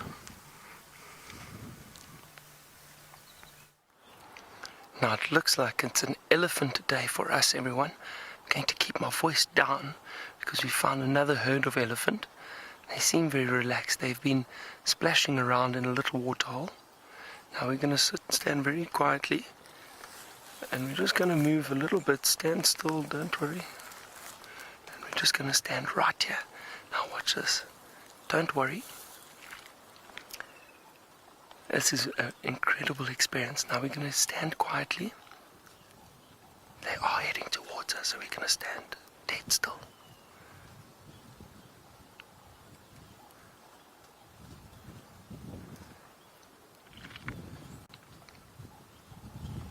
Now they seem very relaxed, but again we'll just stand quietly. Yima. Okay, we're just going to move a little bit back towards this termite mound behind us. See, she didn't even know we were here, this female elephant. So, okay. Again, there's... See, as we moved now, they saw us, but they still seem quite relaxed. She just got a little bit of a fright. She actually didn't know we were here. That's all, but you can see they're not aggressive at all. She's not worried about us. She saw us and she just decided to take the herd around the other way. Wasn't that amazing? Incredible experience, and we're very, very close to us. But again, the whole thing is never make sudden movements. If they come and approach you, stand still. with us moving a little bit out of the way, and we had a termite mound behind us just to give us a little bit of safety if she did decide to come right up close to us. But the wonderful thing was she didn't know we were here, and then as we moved, she saw us and just got a bit startled, but she was never aggressive. She just basically lifted her head, thought, oh, she didn't know we were here, and she turned and took the herd the other way around. That was incredible. Very, very interesting experience. Now, we actually thought they were going to initially walk up the road because they were heading in that direction. It just shows you can never be sure. You've always got to be aware, because they turned completely and headed in this direction, which was very interesting. But it looks like they've moved off now. But what a great experience. They came right up to us. That really was fantastic. Wow. And I mean, I love elephants, so that for me is the absolute best. Really is the absolute best. I'm just trying to see where they've gone. Let's have a look. Now, I think they've moved off, so we are going to do the same. Let's head back to my friend James and see what he's got on Cheetah Plains. James has got nothing on Cheetah Plains at the moment. He's trying to make his way towards what was a reported cheetah sighting. Okay, copy, thanks, Sean. And what we don't really know, we've got garbled reports of where they are and what they're doing, because they were south of the boundary, and so the Cheetah Plains guys have kind of left and they've headed off to the north to try and find the Ninkapuma Pride, and I think everyone's gone towards Karula. So we're going to go down into the clearings and see if we don't get lucky, perhaps. Because if they were heading north, apparently they were very fat and quite keen to come towards Cheetah Plains. So with any luck, we'll be lucky. And Sean from Arathusa is down there as well, trying to have a look. So we'll see. Who knows? We're coming out into the first clearings now.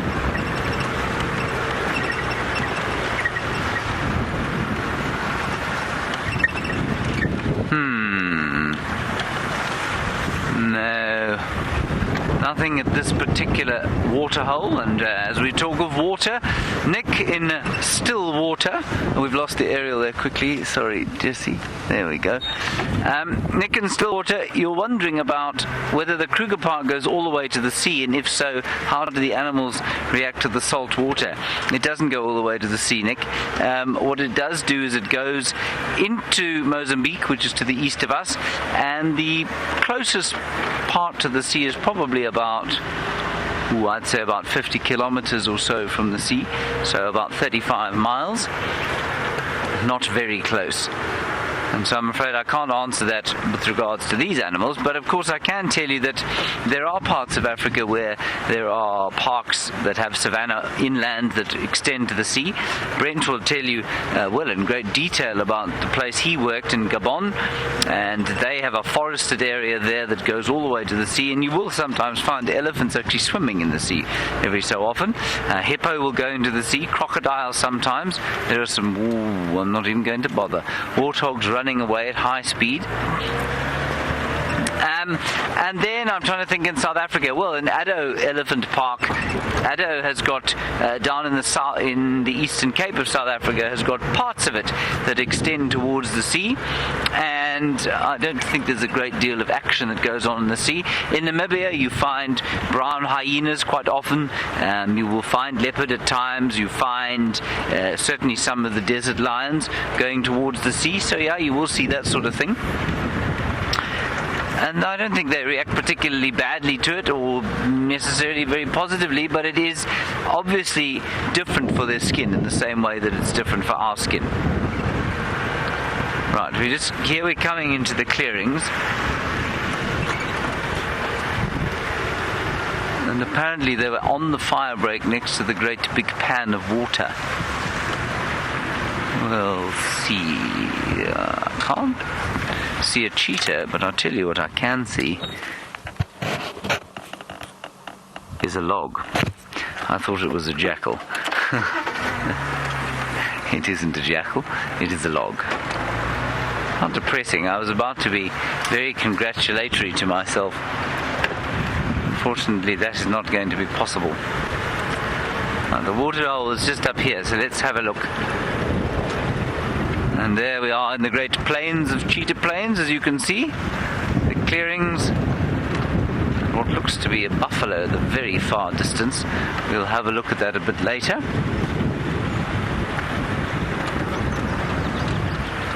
Alrighty. Well, here's the fire break. Here's the pans. Let's just go across here.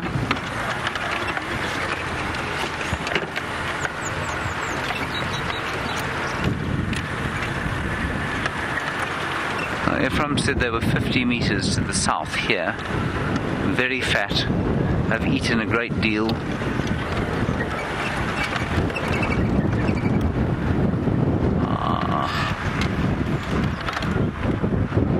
He did say you'll probably only just see their heads sticking out of the grass. They haven't moved.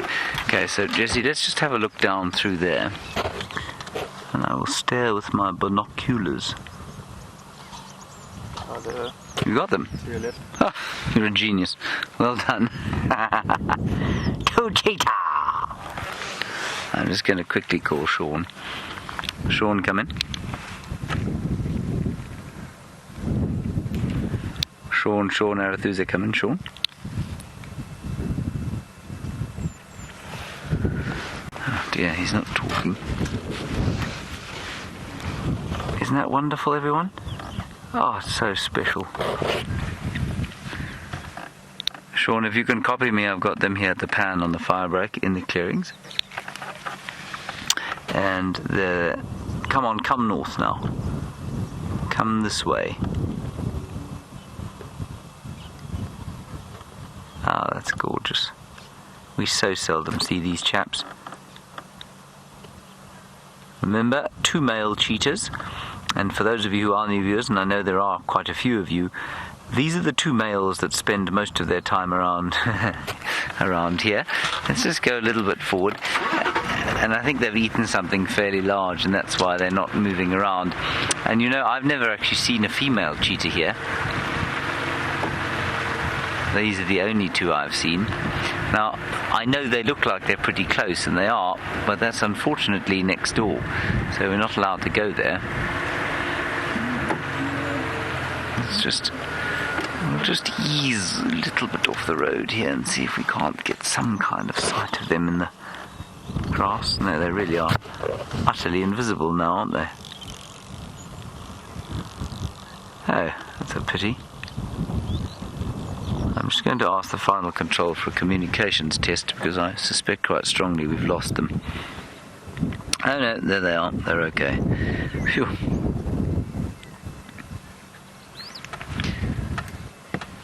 And I'm afraid the cheetah are too deeply in the grass to see. I think it's worthwhile sitting here just for a little while to see if they don't lift their heads up again. We might be lucky. And while we do that, Tristan is looking for the little prince. Let's go and find out how that's going. There they are, they're up. Wait.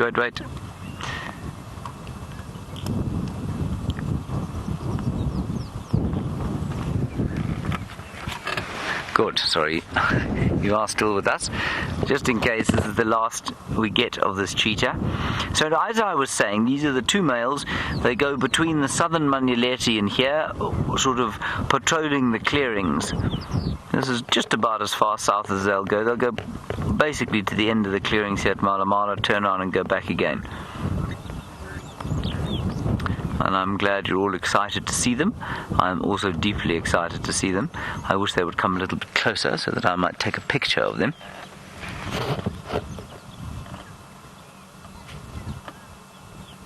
They're very beautiful, and I'm sad the kids aren't still with us because, of course, it's the first thing they ask when they see a leopard is, what's the difference between a leopard and a cheetah? And it's so nice you can actually see it now. Yes, no, don't lie down. Hopeless creature.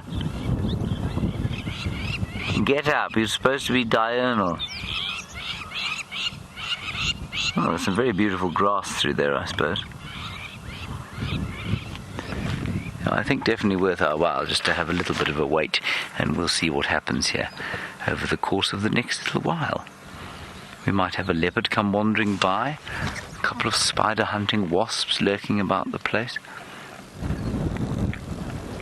Yeah, I think we'll wait here and see if they don't pop out in the next few minutes. I can't see anything else. I'm just going to let's try and scan down there, Jessie, in case they're the buffalo.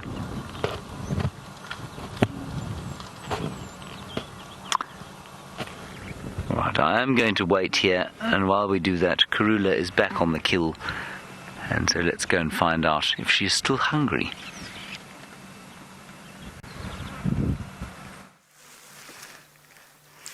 Well, welcome back, guys. As you can see, Karula's making her way back to the kill now and has just started to feed. Obviously had a nice little rest down by the water, and it's now time for round 2, just to fill up that belly a little bit. I did see Xongili also popped out of the bush a little bit to see what was going on, so hopefully she'll come along and join, and hopefully the little prince will also make an appearance, and we'll get all 3 of them out in the open again.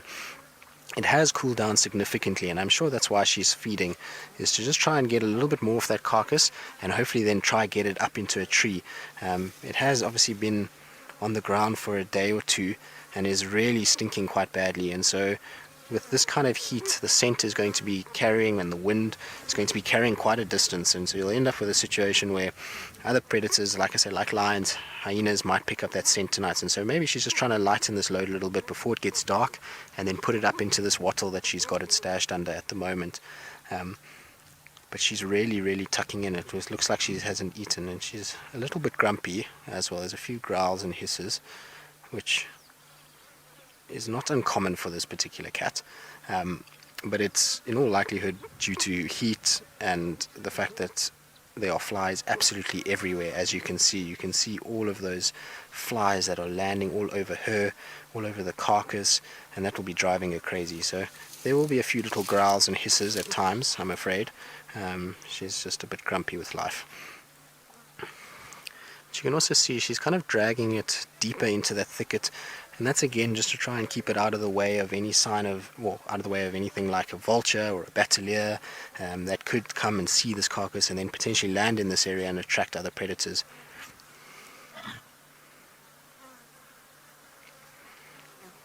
I think a fly just went up her nose, that's why we heard that little growling.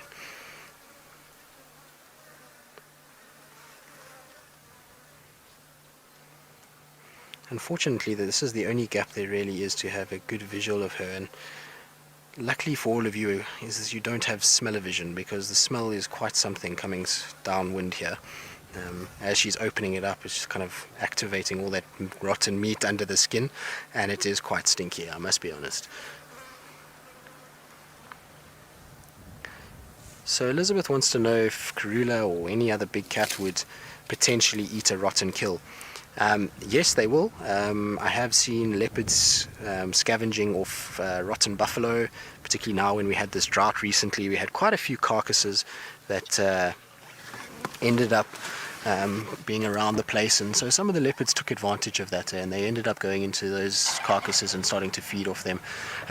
Leopards are not prone to it as much as what lions are. I've seen lions feeding off very rotten animals, and every now and then you'll find a leopard will do it. But yeah, Karula will do it. This particular carcass, as far as I know, is probably about 2 days old now, so in this kind of heat that meat will be off already, and so she'll in all likelihood have been eating quite rotten meat.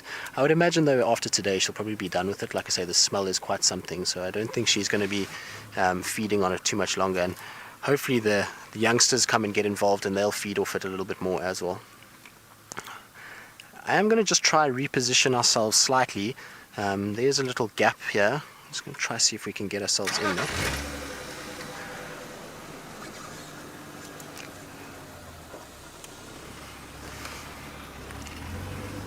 See, if you have a look maybe to our left here, you can just see Xongili has just come out of her bush, and she's just watching what's going on with her mom dragging the carcass around. I don't know if you can just see her there to our left. There she is there. So you can see she's got a bit of a curious face, just having a look at what's going on and seeing what's happening and wondering probably why is Mom dragging that carcass away. I'm sure she'll come in a little bit closer, and if Mom stops feeding, I'd be sure that she'll come in and probably have a little feed for herself. I'm quite surprised that her brother hasn't come out of the woodwork yet and come and joined in, particularly with the carcass being dragged around and Mom being on the carcass. I would have thought that he would have come and tried to see what's going on, but she's decided not pleasant with all the flies and back into her little thicket where she's going to hide. Karula, meanwhile, has kind of dragged it a little bit further in and is just having a little feed there.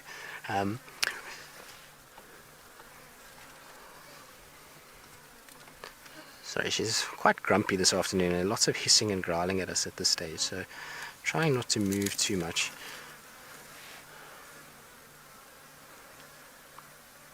And she has now dragged it into a thicket that is we are not able to see at all. So I'm just going to roll back slightly and hopefully she'll be okay with that. Alright, so while we reposition and while we get ourselves into a better place, we're going to go back to Byron and see what he's up to and see what he's managed to find on his walk. Now, that was interesting. It sounded like Karula was a little bit grumpy there. Now, I wonder why. I wonder what happened in that situation. It's interesting. It just shows you animals are wild. You never know what they're going to do. Now, I've been walking through quite a thick area, so I'm very, very alert at the moment. All of us are checking the bush very carefully, listening out for oxpeckers. There have been a lot of elephant around, so we are just checking very, very carefully. But and I've still got a bit of adrenaline going through me from that elephant sighting. That was really amazing. I mean, it must have been 10 or 15 meters away from us, very, very close.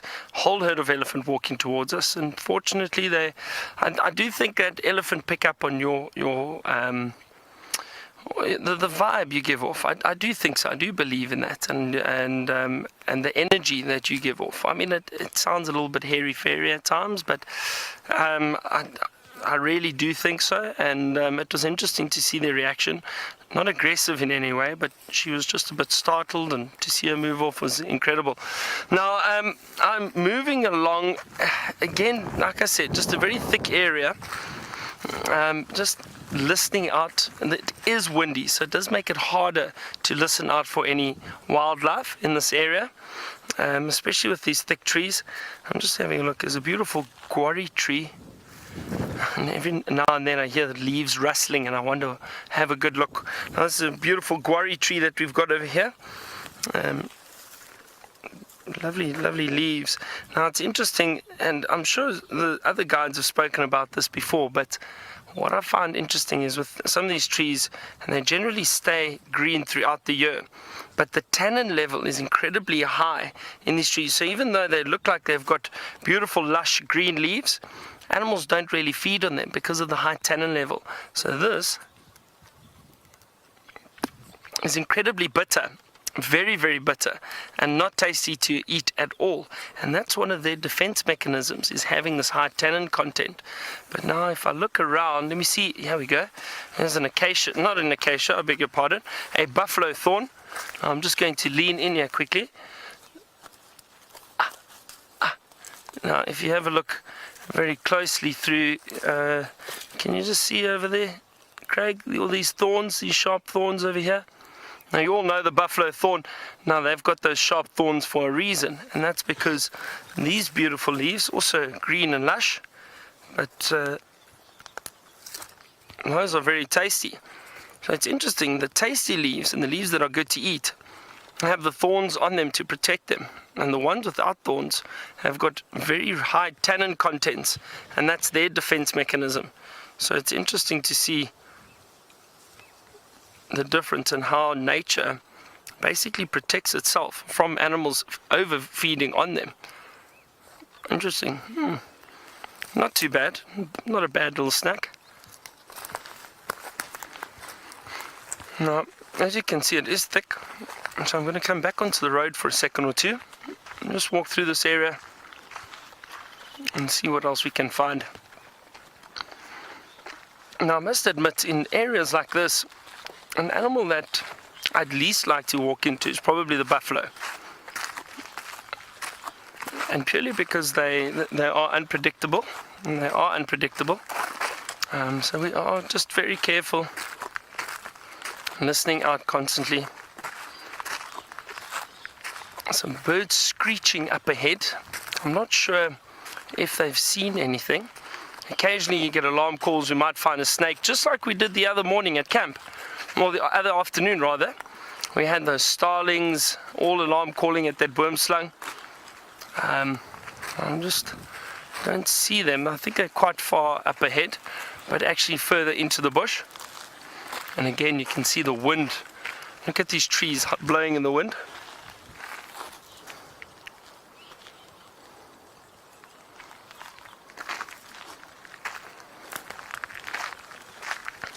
Let's carry on and see. I'm going to try and investigate what those birds are alarm calling at. But have a look at this. Look how thick this area is.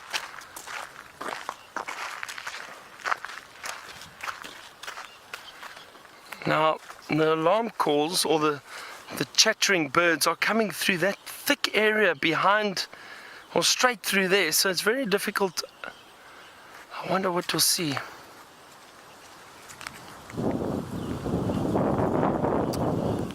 Okay, I'm going to have a look around here. Now, James has got the cheetah he'd like to show you. Yay, they've just sat up, everyone. And so we've got a wonderful view of one of them. The other one's just behind this one, fast asleep. I suspect this one will go to sleep again fairly soon, but let's just enjoy them while they're awake. Now, they are, of course, doing this, they lift their heads every so often because the grass is so long. If the grass wasn't this long, they'd probably be sleeping entirely soundly. But because the grass is so long, what they do is constantly sit up and lift their heads because they just don't know what's coming to get them. They're not convinced that there isn't something afoot. And normally what they would do is sleep on their sides, and they've got this specially designed head that allows them to sort of sleep with it cocked to the side, which means they can stay completely still, open their eyes, and see what's coming. Now I'm just going to move a little bit forward. But of course in grass like this they are unable to do that. Gone back to sleep. There's the pity. Can't see them, can you, Jessie? No. I can just see where they are, in fact. You can, if you go straight through the middle of this thing, you've got the stick to the left, up a bit. Yeah, up a bit, and just beyond, into the middle there. You see that? You see that stick there? The broken stick, no, the other side there. Yeah, just go to the right a bit. Sorry, left. Left. Up a bit. There, in the middle of the frame. If you zoom full on in the middle of the frame there, up a bit. Yeah, that's where they are. There, you just saw the flick of the tail. Left a bit. Up. There. You see the ear there? There you go. What a cheetah sighting, everybody. Look at that. An ear. Fantastic ear that is too, and you can see a tail flicking. Good grief, our cup runneth over, a flicking tail and a flicking ear. Brilliant. Gorgeous grasses, signal grasses, chloris glasses.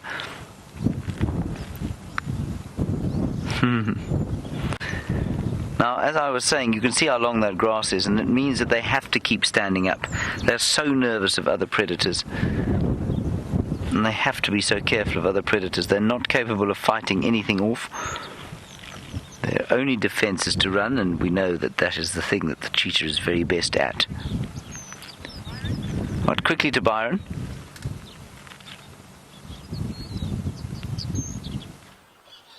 So we found what these birds were alarm calling at. It's an African harrier hawk. Now you can see there it is right up in the top of the tree.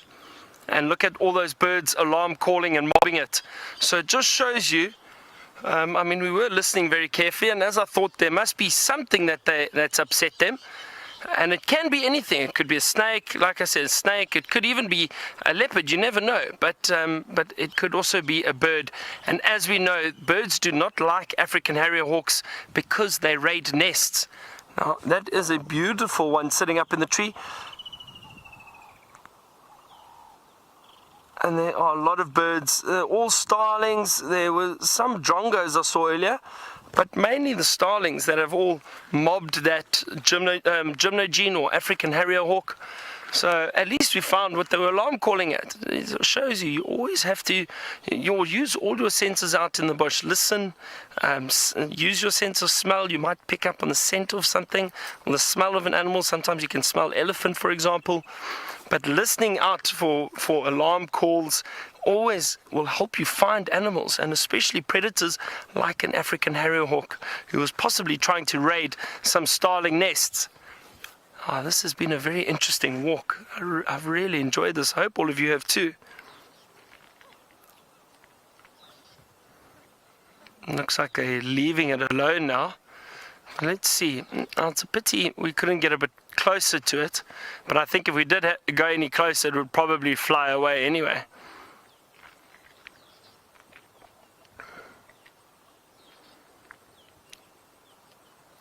Find it fascinating how these birds will mob these eagles, these birds of prey, and try and chase them away.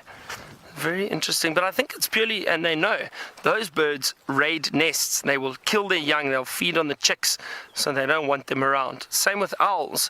Other birds or birds will mob owls, try and chase them away because they're birds of prey, and they will try and hunt other birds. So again, they will mob them and try to chase them. But I mean, we've seen it many times on Safari Live, how these gymnogenes or African harrier hawks get mobbed by starlings, by a number of different birds. The drongos, the lilac-breasted rollers mob them too. So it is very, very interesting to see. Well, that was great. I'm glad we found what the birds were alarm calling at. Now, we'll carry on. And see, now I'm glad James has had a great afternoon too. He's had the cheetah, and Tristan has been with the leopards, and he would like to show one of them feeding on the impala right now.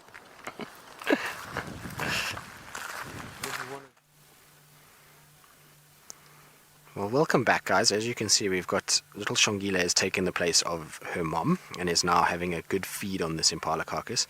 Karula seemed to become quite disinterested, dragged it around a little bit, and then got up and proceeded to walk away and go and hide herself in a big thick bush. So this little one has taken the opportunity now to quickly come in and have a good feed while mom is away. But look at the power on this little leopard. I mean, that leopard is about half the size of, maybe even a third of the size of that impala, and it is dragging that impala around as though it weighs nothing. It is quite phenomenal to watch these cats, and particularly these small little ones. And if you actually have a look there, you can see quite nicely the size of her paws. She's dropped it down now, but it is absolutely amazing as how much strength and power is in those front legs and neck area. Like I say, if you had to go there and drag that yourself, you would soon realize that that is not a light carcass to drag. And it, like I say, it weighs probably 3 times what she does, and she's dragging it with ease, which is quite something. And you can see some of the weaponry that they've got. So you can see how those claws just protract out when they need them. Normally they stay sheathed and are protected so that they don't become blunt and worn down, but when they need them, like when they're feeding, they'll often then just push those claws out. And actually, if you have a look in that, you can see all the flies and maggots that have started to colonize on that meat. You can see how all those little fly larvae are eating all the little bits of meat away, and that is probably what is driving these leopards crazy. When Karula was sitting feeding there, she was just getting very upset the whole time she was there. Things were going in her face and on her nose, and she really wasn't a happy girl. But it is quite amazing how in 2 days that many little larvae can be laid by these flies and are already sitting feeding. You can actually see it's almost overflowing out of that stomach cavity at the moment, which is quite amazing. And so those little larvae are going to feed off that carcass, and they're going to get rid of all those little bits of meat that are up against the bones that the things like the leopards can't get to. And you'll find that once they're done and they hatch and they become adults, which is normally in about I'd say 5 or 6 days time they'll be done, and then you'll start to get little beetles that will come in instead, and their larvae will clean up the last little bit of remains that the vultures and hyenas and the leopards and the flies leave behind, and then you'll find the beetles going in, and they normally go into all those areas that is very difficult for everything else to go and feed off. So flies are actually quite a useful part of determining how old a carcass is. If you find lots of flies like that, lots of maggots, generally it's quite a fresh carcass within the week. As soon as you start seeing beetle larvae, you'll find that it's a little bit older. But you can see even Xongili has had enough of these flies. She's decided... you can see she's trying to move away from the flies, but I suppose the taste of meat is far outweighing the displeasure for flies. And I hear some of the viewers are quite grossed out by maggots. I know they are gross little things, but they are vitally important to actually keeping this whole ecosystem nice and clean. You know, they're feeding off all those little bits of rotten flesh that might lie around and cause disease, and so vitally important, as gross as they are. I think what's probably more gross is having to stick your head inside there and actually feed off it. I would be quite grossed out to actually have to do that. So luckily we're not leopards, and we don't have to eat these things and even be exposed to these maggots too much. But just watch how her tail is flicking, her ears are going, the flies are absolutely incredible. When she came up to the carcass just now, just after Karula had left, the carcass had kind of sat for a few minutes and it was fairly stationary, and she touched it and there's this explosion of flies that came flying off there in a cloud, and it just kind of emphasized how many there actually were all over there. So you can imagine how uncomfortable it must be to be sitting there and them landing on you all over the place. I'm a firm believer that a fly on me is not a pleasant experience, and so you know, you can imagine when there's hundreds of them landing on you all at once, it must be very uncomfortable. I'm quite surprised though that Hosanna has not arrived or shown his face anywhere. Maybe he's had a really good feed during the day and is still just far too sleepy. I did see her just now pop her head up and have a look around, and maybe it was him moving around in the background there somewhere, but as yet we haven't been able to find him or see any sign of him. I'm sure he is around here. There's lots of little thickets that he could hide in that I'm sure he'll emerge out of later. But if you have a look, you can actually see how Karula has dragged that carcass now, and she's actually dragged it under a far better tree for her to take up.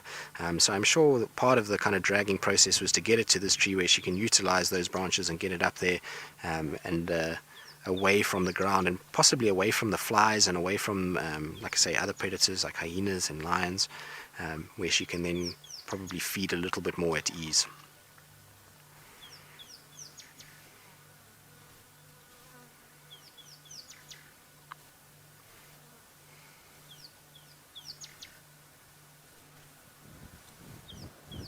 Typical leopard behavior where they feed from the back end going forward. You can see she's feeding from the back side of the ribs there, going into the sort of neck areas and the flank areas, which is a typical way a leopard would feed. And you can see every now and then her head moves up and down, and basically what she's doing there is using that very rough tongue to lick little pieces off of the leg and the rib joints, and to be able to get all those little ones on.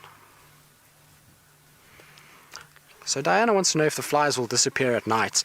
The flies won't disappear at night. They still will be around, but they'll be far less active. So what you find generally is on a carcass like this is that the flies will go and land on a tree nearby, and they just spend the night resting on there, and then in the mornings they back down onto the carcass. You will find a few flies, especially in concentration like this, that will end up staying on the carcass, but generally they fly up into the tree, like the tree that's above that impala carcass, and they'll go and rest there. I think Xongili's had enough now. You can see she's moved away and is just lying down in the grass. And is now going to just do a bit of grooming. So after feeding like that, you'll find there's going to be little bits of meat like we were talking about earlier, that she's going to try and get rid of now and try and kind of, oh, maybe not. Maybe we're going to go feed again. Let's have a look. I think she's very undecided as to what she wants to do. It's a case of when you're hungry and you want to eat, but it's really just not comfortable to be eating there. I think she just kind of is unsure of where she wants to put herself, and I wouldn't be surprised she ends up moving off and going and lying in a similar kind of position that she was in earlier, away from all these flies, or if she maybe even will jump up into the tree. I saw her having a little look there. Oh, have a look at that. Isn't that cute? She's busy rolling around in the grass. So just now when we were sitting with her, she was actually rolling around on the carcass like that, which is quite an unusual thing. I would have thought she would have tried to have left the carcass alone.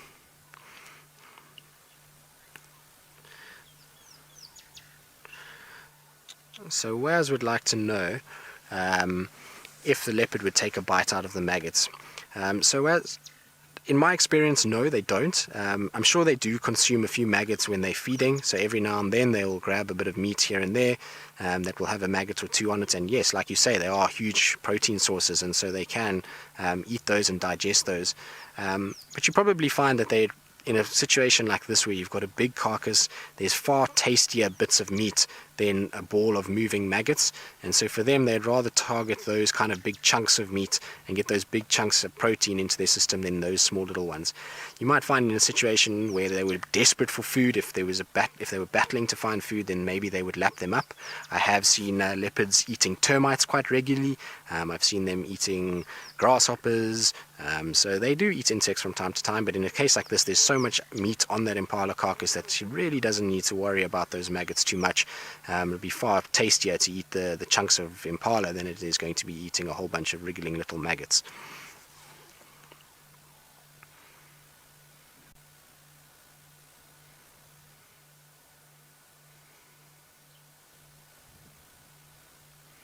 And I'm sure they're feeding very vigorously like this on purpose. So what they're doing is, as they grab it, they give it a shake, and that's also probably getting rid of a lot of those maggots and a lot of those flies that have landed on that carcass, and they're able to then get a few chunks of nice clean meat without being mobbed by a whole bunch of flies. But you could see there when she pulled how all the flies came flying up past her head. Yeah, not a very pleasant place to be at this stage, I would imagine.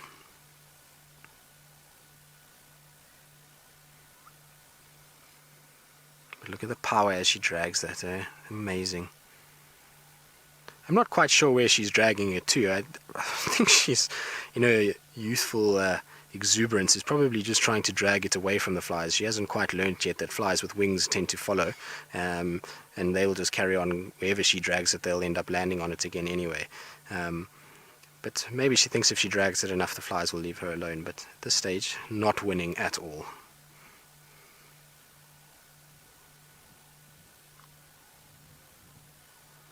You can see she's kind of tucking into those sinewy muscle areas around the ribs. So while Xongili battles the flies and the raging battle continues, we're going to cross over to James and see what he's got in terms of hippos and weavers.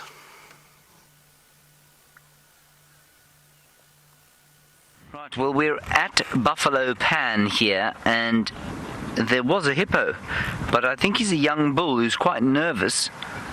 And he seems to be just behind the tree, and shortly he's going to lift his nose and go. He has to do that, of course, because he needs to breathe. Then we've got in the trees, as Tristan was saying, we've got red-billed buffalo weavers' nests, village weavers' nests. There goes a village weaver. Oh, it might be the southern masked weaver into its nest. Let's have a look. There's the hippo. Straight under again. And then there are also a whole lot of bee-eaters floating about. So lots going on. Let's try and see if we can't get one of those weavers. There on the far left-hand side of the tree. Yellow weavers. There they are. And I think there's a southern masked weavers, and then there's obviously a red-billed buffalo weaver in there too. There's the hippo. Keeps diving for cover as soon as he sees us. You heard him though going.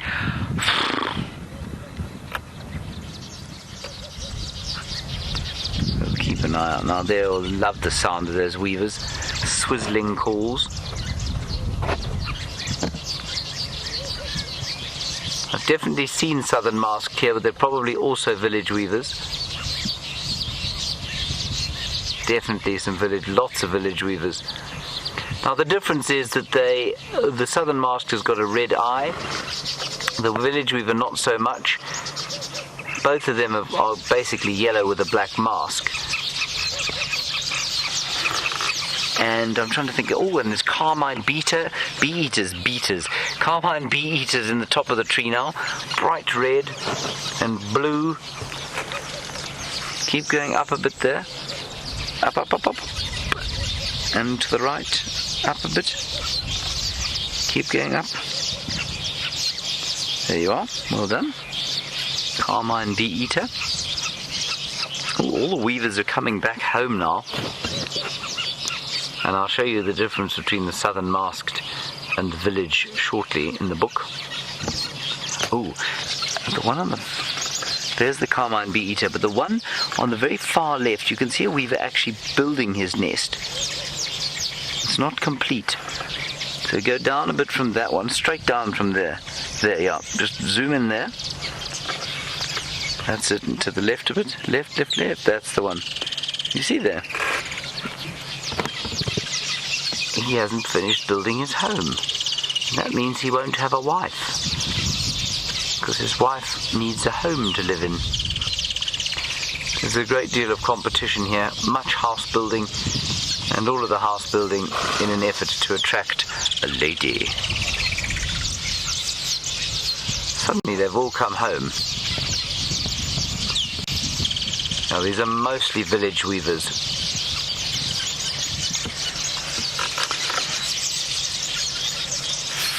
An interesting question from someone I think called Flitzcrest. Is that right? Flitzcrest? Flitzcrest, you want to know if any of these birds are the kinds... Blitzcrest. You want to know if any of these birds would pick between a hippo's teeth? No, they wouldn't pick between a hippo's teeth. I think you're not thinking of an egret, which would pick between a crocodile's teeth. I don't think that there are any birds that would necessarily pick between a hippo's teeth. Maybe you'd find egrets doing that. I haven't seen it myself, but no, these ones wouldn't. They are insect eaters or seed eaters mainly, and they'll be eating the seeds of the grass that they're using to weave their nests. Wonderful stuff, this. Let me just quickly get my bird book out and I'll show you the difference between a village weaver and a southern masked weaver.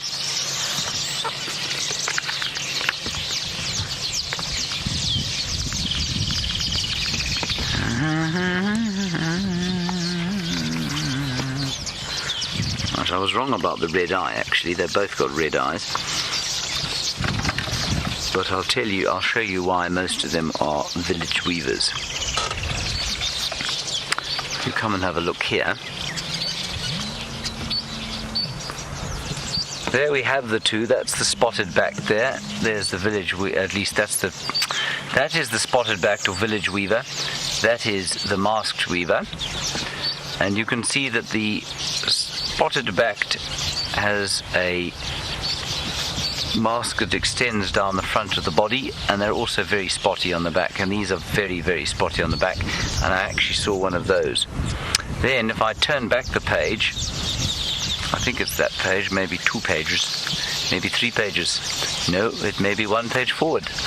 It is. There are all the nests that we have, and the nests are very similar. That's the masked weaver. But the village weaver or spotted-backed weaver often has a tunnel entrance like that. And most of these have one of those or one that's a bit longer. Marvellous. Very skillful fellows they are. Right, I think we should make our way back to the cheetah, see if we can't get one last glimpse, and then we'll begin the long trip back west. Yes, winter prism. It is absolutely going to drown, and you're wondering if that's going to be a danger to the birds there. There's the hippo, he's up. There, you can believe me now, everybody, there is a hippo here. Winter prism, it won't fall over because it's a leadwood tree, and so it will survive. It will stand here as a skeleton, I think, for many years before it eventually falls over. I don't know that the birds will nest in it again because they quite like shade. If the red-billed buffalo weavers continue to build their nests in here, then I suppose the spotted-backed or village weavers may well sort of attach their nests to the red-billed buffalo weaver nests in much the same way as they have in the Chitra Dam. But they quite like the shade afforded by this tree. But they do like the security as well, and that's why they've picked this. Alrighty, let's go and see if we can't have one last look at those cheetah, and then we'll start heading home.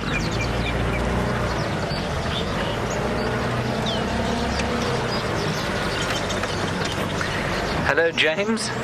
You're wondering if how the red-billed... Ooh. There's a great big raptor sitting above our heads. I didn't even see it. There it goes. See if it lands there. It's a Wahlberg's eagle.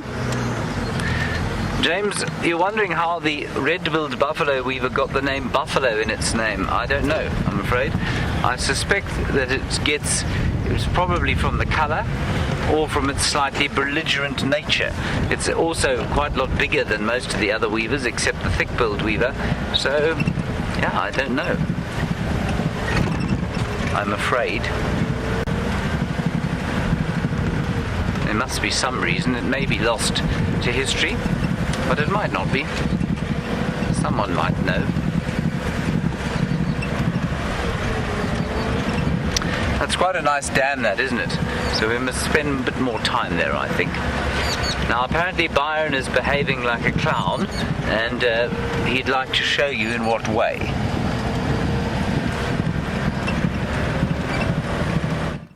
Don't know what you are talking about, James. Anyway, let's move on. Now, I found something interesting that I'd like to show you, and we've been discussing a little bit amongst ourselves, and we've come to the conclusion that these little bones that you might be seeing now, I don't want to touch them with my hands. I'll tell you why. It's because this comes from the remains of predator dung. Now, these little bones are crushed over here, and if you come a little bit further down with me, sorry, just over here, you can see there's some hair. Now, this is most likely leopard dung that was left in the road. It's probably been driven over a few times. This is old leopard dung, but the remains of these crushed bones are around here, and a little bit of hair in the dung. So this is all leopard scat or leopard dung that has been left in the middle of the road. That's moved. That's basically been spread out, and the crushed bones is a good sign. Sometimes you do find them chewing on little soft bones or the smaller bones and crushing and breaking them, and you will find that in their dung. So that's what this is. So that's quite interesting to see how it's been spread out. But again, as I said, I think a vehicle has driven over this dung a few times. It's very, very old. It's not fresh dung at all. But interesting to see how much bone there is actually in leopard dung. Now we're going to continue. We're approaching quarantine. Now what I'm thinking is, I wonder if some of those elephant that we saw earlier aren't perhaps up on the clearings, maybe feeding on some rulers. I'm hoping, but I'm not too sure. Now we're not too far, so we'll head up there and see what we can find. Now, I was thinking earlier today, I wonder what happened to that wildebeest herd that we had. You know, they just disappeared. They were here for quite some time. We got to see all the young ones, and then they moved off. I'm not sure where they are, but you never know. They could possibly return again at some point. There were a lot of impala out on the clearing this morning. There were plenty of impala, very, very large group of them, all huddled together on the clearings for safety during the course of the evening. Again, I'm just making sure and scanning around just to see if we don't see those elephant, because some of them, that first herd that we saw, they were heading in this direction. And I haven't seen their tracks crossing the road that we've come up, and we've come back, as I said, back to quarantine into the clearings. So I wonder if they aren't around here somewhere. But I don't see any sign just yet. Let's have a look.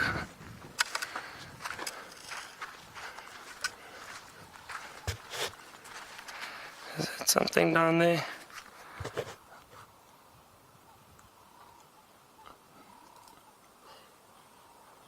I think I'm seeing things. Thought I saw some movement, but nothing yet. It's been a very, very hot afternoon, quite warm for a bushwalk. And I'm getting very parched, I won't lie. But speaking of all the bird species that we've seen around, hang on, there's something interesting here. Have a look, there's some mating grasshoppers. Oh, there we go. Look at that. Not standing still for us, unfortunately.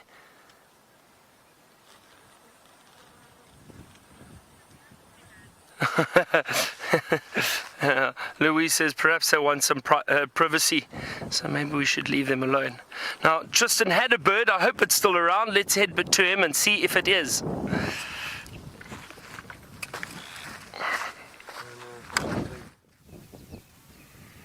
Indeed, Byron, the bird is still here. We are very fortunate that it's decided to stick around a little bit for us. What you are looking at is one of the most beautiful birds we have out here. It is part of a family that is all very pretty, and this one is called a European roller, and they arrive here normally in about December, end of November, beginning of December, and they come all the way from, as you guessed it, Europe, hence the name. But they have the most beautiful colors. Generally with these guys, they're often overlooked because of that pale blue that covers most of the body, and they generally kind of fly away long before you get close enough to see them. But with technology that we have today and the way that we're able to get nice and close, you can actually see those beautiful iridescent blue flecks that are coming out on the wings and on the throat area.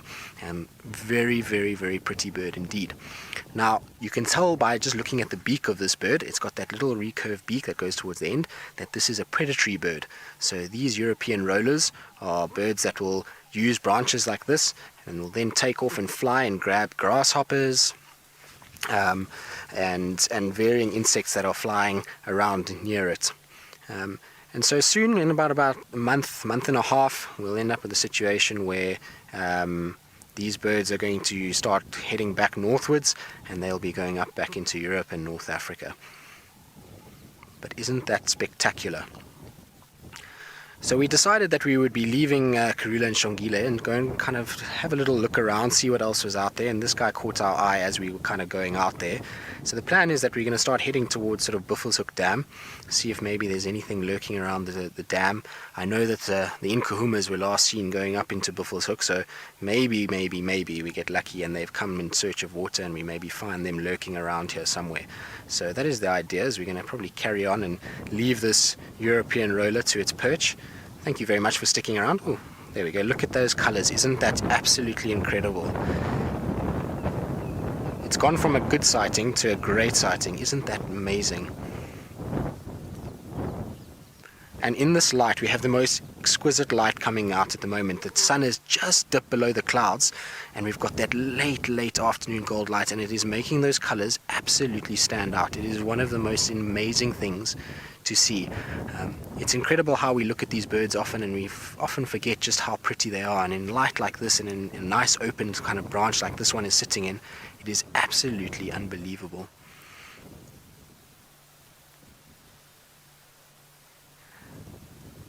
I'm quite chuffed with this, because generally these rollers are quite tough to actually sit with for long periods of time, and this guy's actually sat for a long period and let us viewed it quite nicely. So Mario wants to know if any of the African rollers tend to visit up into Europe. So this particular roller that we're looking at actually does. It's called a European roller, so it will go right up into North Africa and then into the southern parts of Europe. And so yes, this one does. The other rollers that we see here, no, they're all African rollers. Unfortunately, they don't end up going into Europe at all. But I'm going to start now and carry on. Let's see, maybe we'll get him flying off. And as he flies off, have a look for those beautiful colors as the wings open if he does fly. Oh, this is a very, very, very, very happy roller on his branch. And there we go. So no flight, unfortunately, but luckily for us, we did get a very, very good sighting in that light. So beautiful, beautiful bird. So like I say, we're going to carry on down this road and just go towards sort of Bushwalk Cutline, head towards Bushwalk Dam, see if maybe something's coming down. Being quite a warm day, it's cooled down a little bit. We might get lucky with something coming down towards the dam for a late afternoon drink. But I must just tell you, the light at the moment is absolutely unbelievable. We've got this beautiful gold just shifting across, that's being broken up by the marula trees all on our left hand side here, and it's creating these beautiful golden stripes through this green that we have all in front of us. And I must be honest, it looks so much better than a few months ago when we had dry, parched, horrible bush that we were looking at, compared to this lovely, nice, lush green grass that's growing, and lots of round leaf teaks that have now got their leaves on them. So it looks a whole lot better than what it did.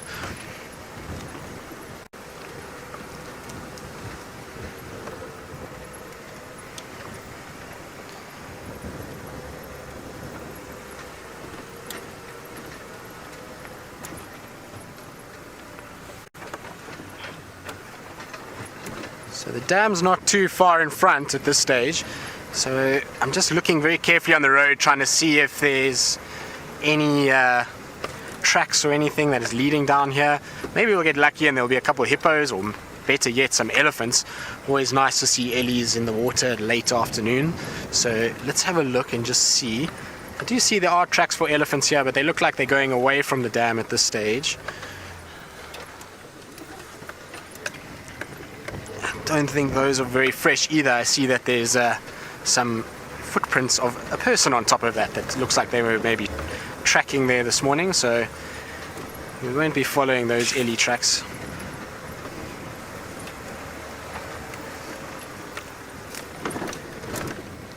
And this road is really nice to be driving today because they've just graded it, so I don't know if you can notice on the sides, you can see the soil that's built up, and so the substrate is really soft and quite powdery, which makes it really great for tracking. The tracks really stand out quite extensively, so it's a really nice road to actually be driving.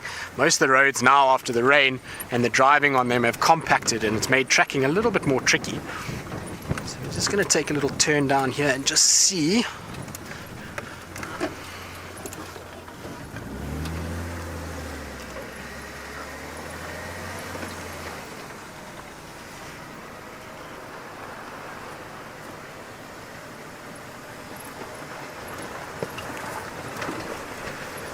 So Janet would like to know if any birds like that European roller that we've just seen would go towards a carcass and feed off those maggots in a carcass. Now, in my experience, not many birds will do it, particularly if there's predators around. You find that those birds will try and avoid that area. Obviously, something like a leopard or hyenas will just chase it off that carcass. And then if you've got things like vultures that are feeding off the carcass, they are so much bigger than those other birds, they're going to muscle them off and chase them away. But I have seen one or two carcasses in areas where very few predators occur, and in areas where there's not a very high density of vultures, things like drongos. I've seen shrikes sometimes going after those little maggots. So yes, there are some birds that do it, but it's a very uncommon situation, particularly in the environment that we're in.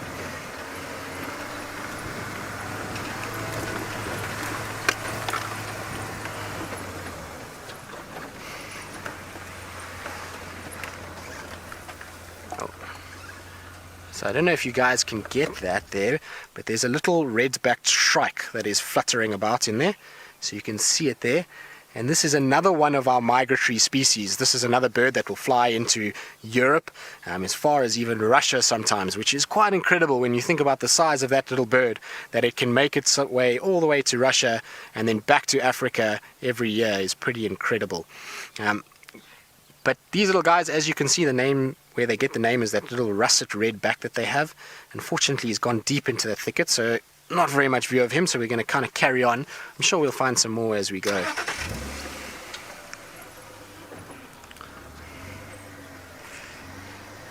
Alright, so while we go towards sort of Buffelshoek Dam and see if there's any sign of anything there, we're going to link back to Byron and just see what he's up to on his bushwalk and see if there's anything else that he's managed to find. Tristan, we getting thirsty on Bushwalk. All our water's finished. It's been very, very hot. But what a great afternoon. We've had such wonderful sightings, especially with those elephant.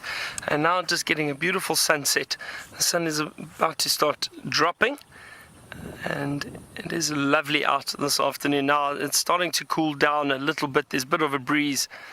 But we have really had a great bushwalk, from those elephant to that African harrier hawk. And we've seen some interesting little signs and great view on of those elephant on foot. That was very exciting, and I'm glad you got to experience that with us. So I think from myself, Byron, and Craig, Batman, Bruce Wayne on camera, thank you very much, and we are going to head back to Tristan, who's on his way to Buffelshoek Dam.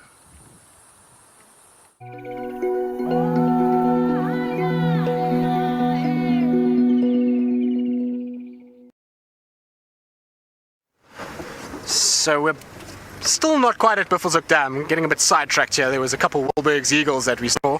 We were trying to kind of see if we could get ourselves into position to get them, but unfortunately they didn't play the game and they ended up flying off. But the dam is not far ahead, and so we should be there any minute now. And like I say, hopefully there'll be something exciting waiting for us.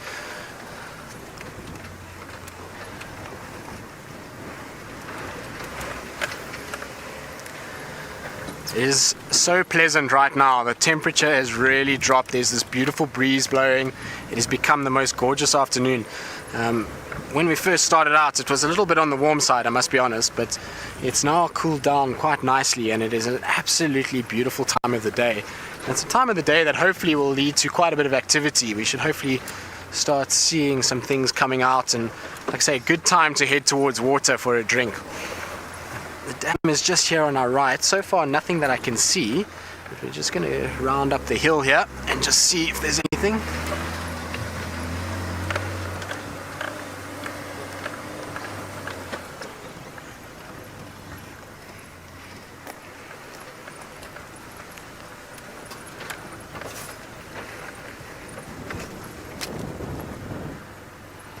So all looks fairly quiet at this stage.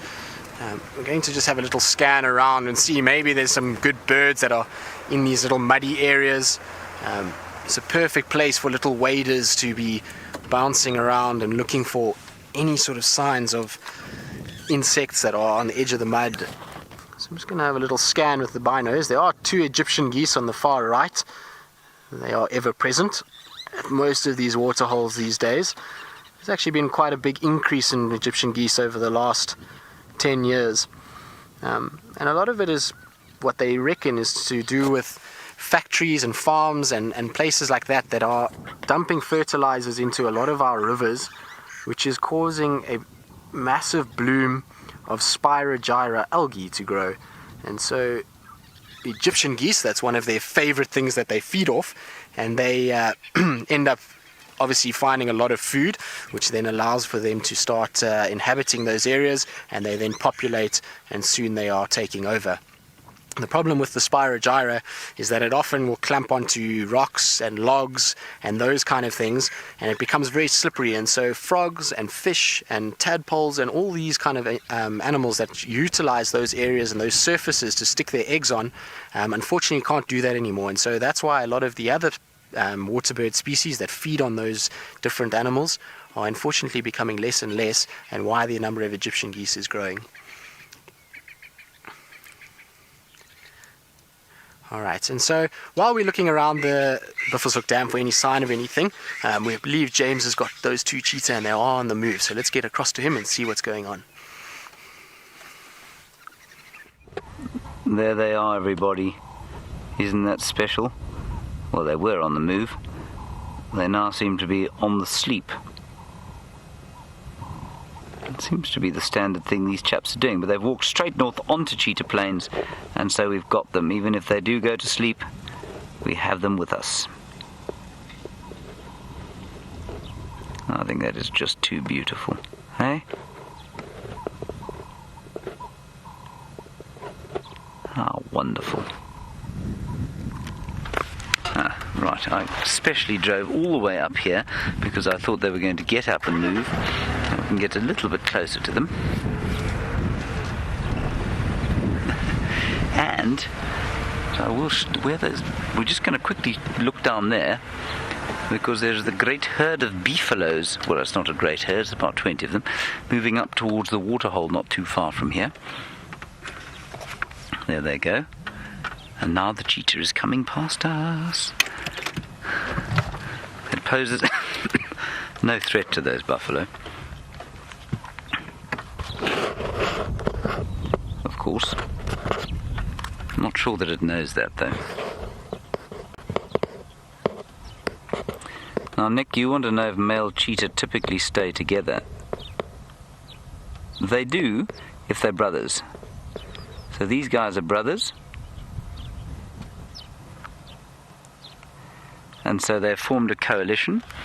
Well, this is very special. He's laying right down next to us. And they will spend probably the rest of their lives together like this.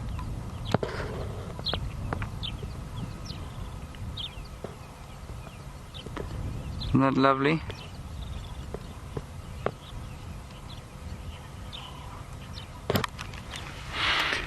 Reese, that's a very good question, and the answer is absolutely yes. So you say, have I ever seen cheetah on airfields?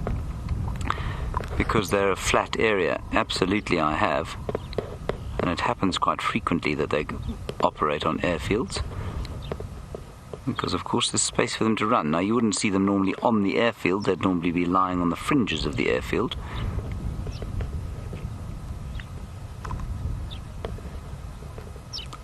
Which just allows them, of course, to hide from whatever is walking along. Gorgeous stuff. We are so lucky right now.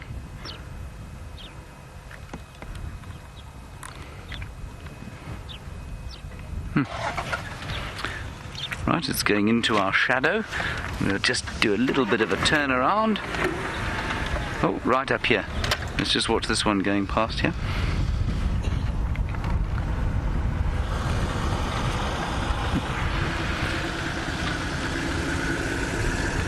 Oh, this is wonderful.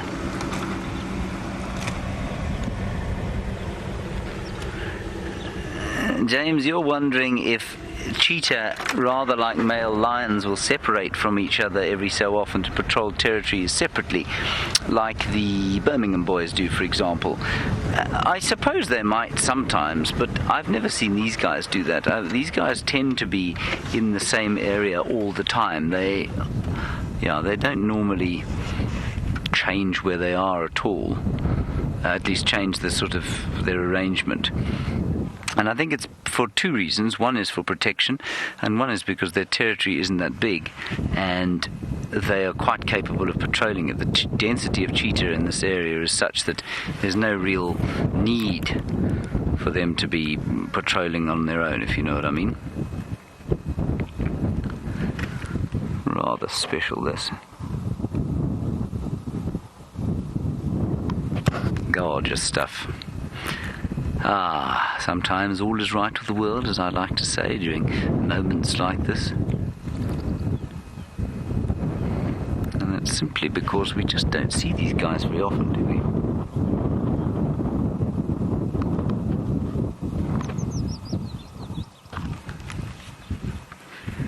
And the light could not be more perfect if it wanted to be.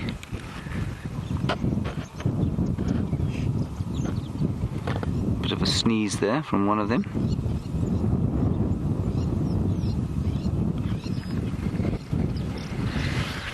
Yeah, now Greece, this is a very good question, because you're wondering if these animals ever eat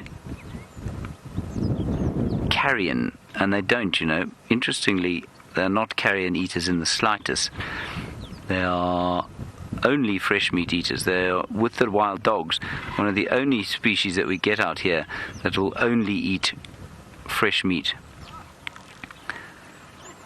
I mean, it's not impossible that they would choose to eat some carrion if they were desperate, but they don't tend to scavenge, and it's largely, I think, or one of the reasons that they don't scavenge is that they're not really capable of it.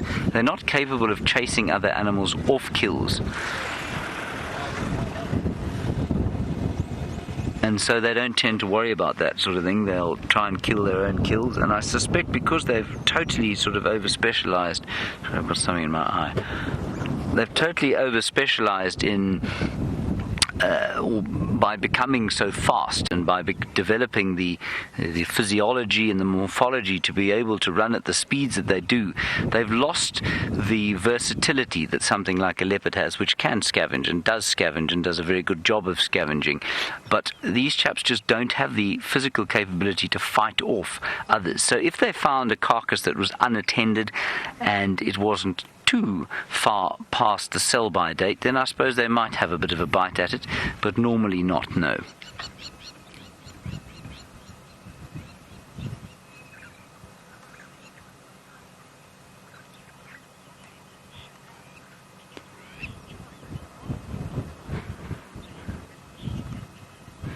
I know, Chanel, I must confess I felt exactly the same as you. When we were looking at the cheetah in the grass and all we could see was his ear, you say it gives you such joy to see the fact that the grass has grown up to the point where we can only see a cheetah's ear sticking out of it. I agree completely. It was so nice. And I know, I mean, it might have been a bit frustrating if perhaps it was the first time you've ever seen a cheetah and you really wanted to spend a bit more time looking at them. But it was a lovely thing, I think, that. Let's move a little bit closer to them. We're not going to, I mean, I suppose, look, it's not going to get too dark before we close down, but we won't be with them after sundown because they are not nocturnal animals, so we definitely want to shine any lights on them. But I was just thinking that we hardly actually have any dark in our drives at the moment. And what I don't want to do is ruin our sighting by putting my shadow on them as the last of the embers of the day fades. Because soon the sunset is going to get hold of them, and they will disappear from that gorgeous golden colour, and they will become another colour, and that will be sort of a fairly bland tan, really. Marvellous. And this grass, I've got to tell you, is rather wonderful to lie down in. I've done it myself, and I can understand entirely why they feel quite so comfortable.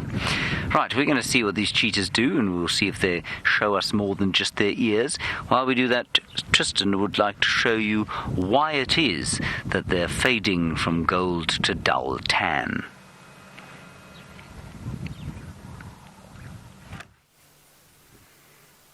Welcome back, guys. So Dave and I have just come over the ridge on the cut line here, and as we've come over the ridge, this is what has presented itself to us. The most incredible sunset. There's this beautiful golden color coming through the green leaves, and the sun is just slowly but surely dipping behind the Drakensberg Mountains in the distance there. And it is quite something. It is one of those very special things about Africa, is we have the most incredible sunrises and sunsets, and particularly in this area the sun sets perfectly over the mountains, and we get these beautiful late afternoons like that. And isn't that just incredible? Not the bad way to end the day, that's for sure. I think many people sitting in traffic around the world would be loving to see that, rather than a bonnet or a hood of another car behind them or in front of them. You can see just as it starts to go down there now, all those clouds above the sun are starting to light up and starting to get a little bit of coloration on them, and soon the whole sky will start turning into this kind of orangey maroon color, which is my favorite time of the day. And you can actually see the edges of the mountain slowly starting to show themselves a little bit there. But that is absolutely spectacular.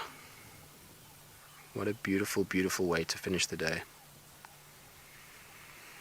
Now, I'm quite jealous, I must be honest. I was sitting driving up here and thinking to myself, James is very lucky in this beautiful golden light to be with those two cheetah brothers, and I believe they were posing in the beautiful light for a while, and until I stumbled upon this. And once I saw the sunset, I figured all was good in the world.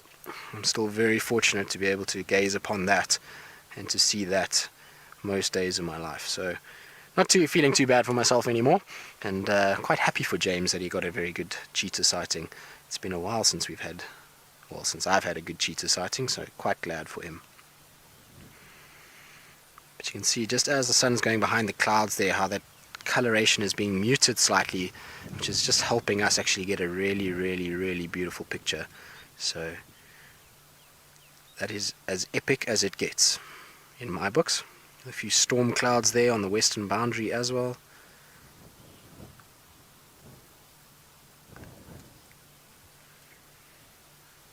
That is absolutely spectacular. Like I say, not a bad view from up here. So James is thinking that he has a sunset to rival us, so we're going to cross back to him quickly and just see how good his is, and see if maybe we've got a better one than he did.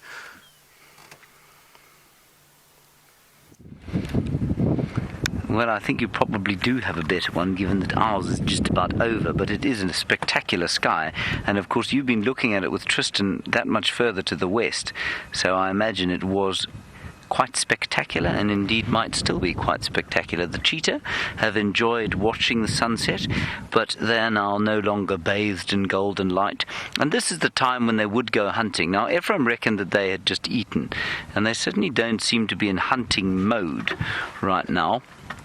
But they might get up and do a little bit of a hunt, so I think we'll wait with them for the next little while and see what happens. I'm just going to turn so that you can see them.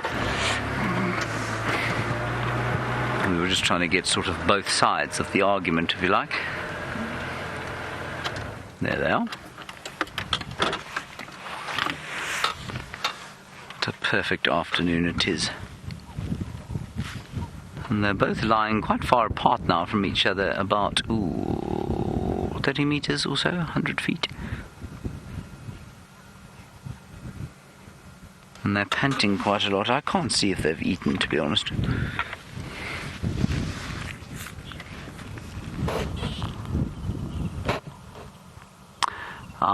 Now Gail, you say with these two male cheetahs being together, who mates? Well, at the moment, neither of them, because I haven't seen a female cheetah in this area. But I think you will find that they almost share mating rights.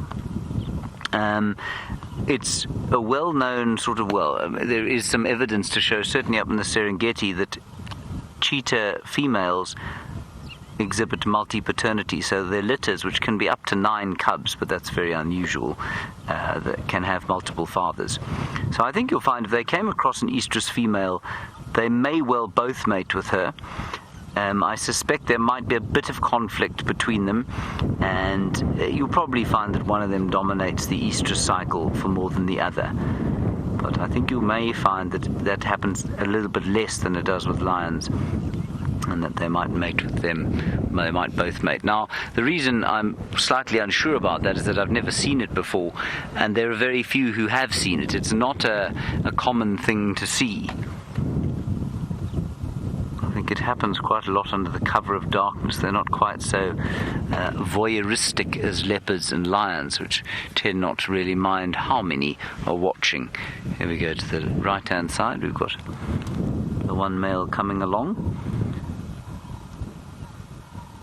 They certainly both mark territory, though.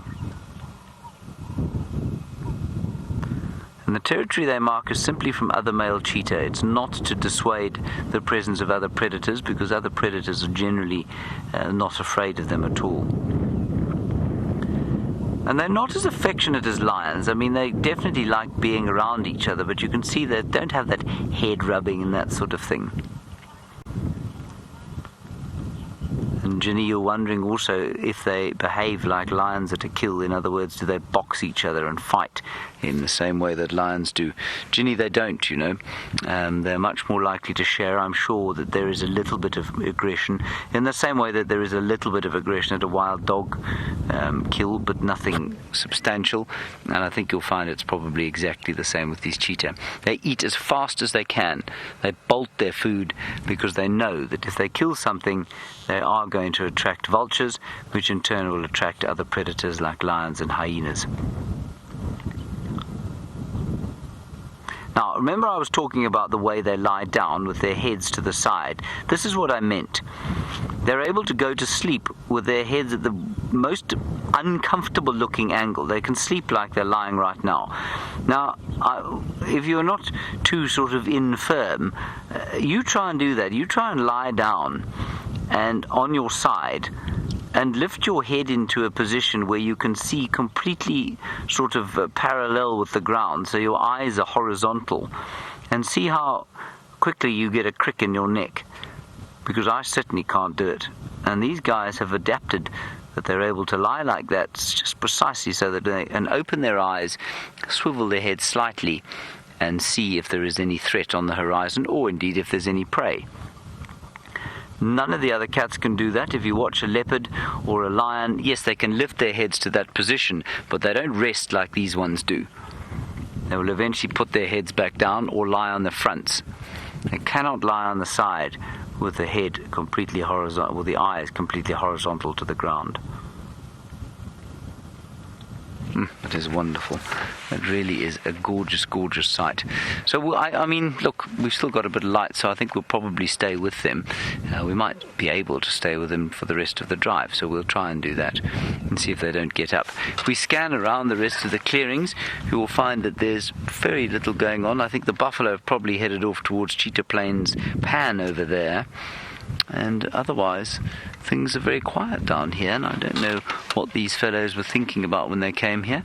Maybe they just thought they wanted to get away from where those buffalo had been. But I don't think they're going to go hunting. Ephraim only saw them very far in the distance. He said he thought they were full. I don't think these guys are full. I think they look fairly skinny to me.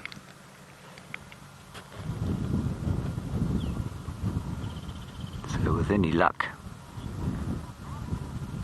they will get up and do something. Mario, it's a common misconception that cheetah do not climb trees. You say, do they have the ability to climb trees like leopards?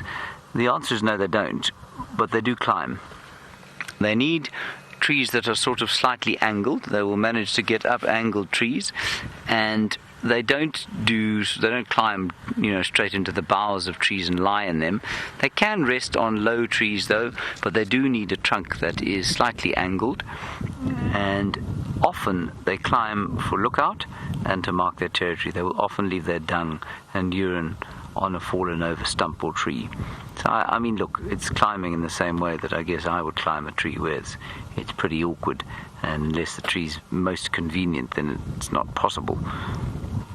But they do go up trees quite a lot, and you get many of the most quintessential African cheetah shots have been of cheetah on lookout in the forks of a sort of dead tree that was easy to climb.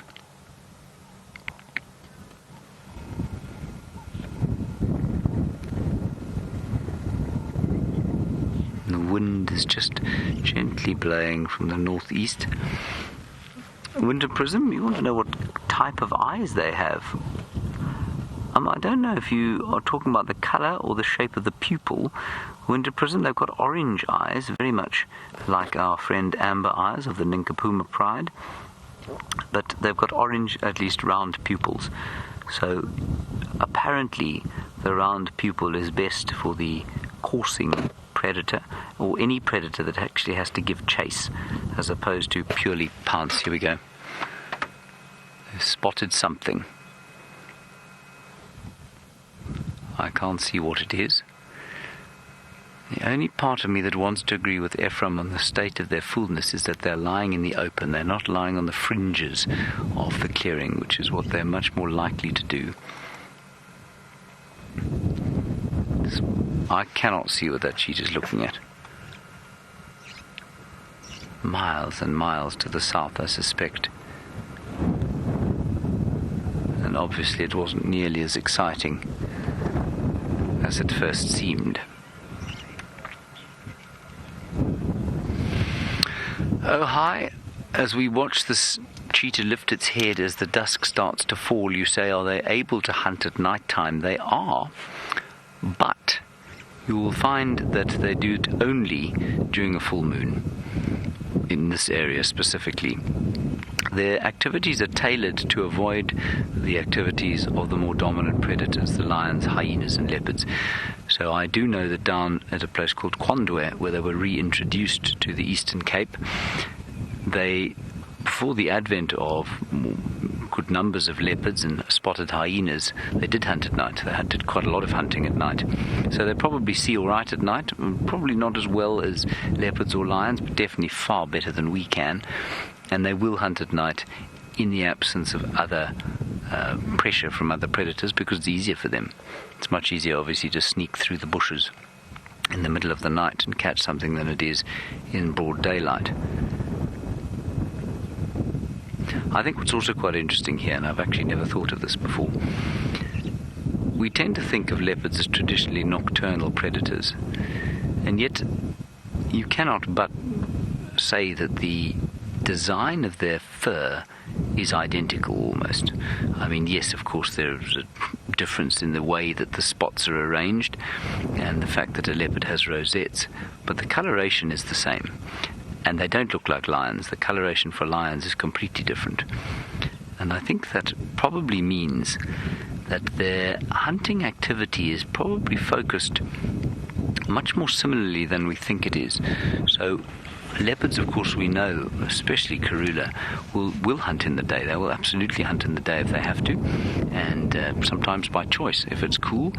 But I think you'll find that this time of the day right now is the prime time for an animal of that color to be hunting. Just moving through the fringes of the vegetation, and where the leopard will look for something in the bushes on the fringes, this thing will look for something in the clearings and give chase through the clearings. But I think it's quite interesting that their color is the same, and I think you'll find therefore that the time, or when the light is similar, that's ridiculous, when the light gets to round about what it is now, I think you'll find it's optimal for both species. Whereas a lion definitely colored for the night.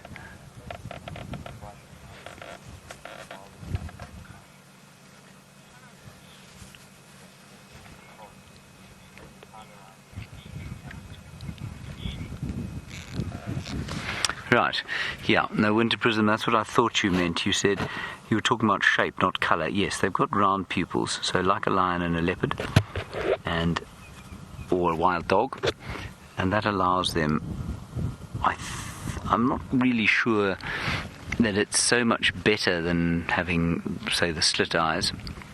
Well, what it does, it allows a greater ability, I think, to judge distance than, say, an antelope's eyes, but not as good an ability to perfect the jump or to perfect the distance as it would be for, say, a pouncing cat like a serval or a domestic house cat or even a caracal, which have to pinpoint their pounces. They don't chase at all, whereas a leopard, of course, and a lion will chase a little bit, and of course this thing is a chasing predator. And so they've got the round pupils, they don't have the slit pupils.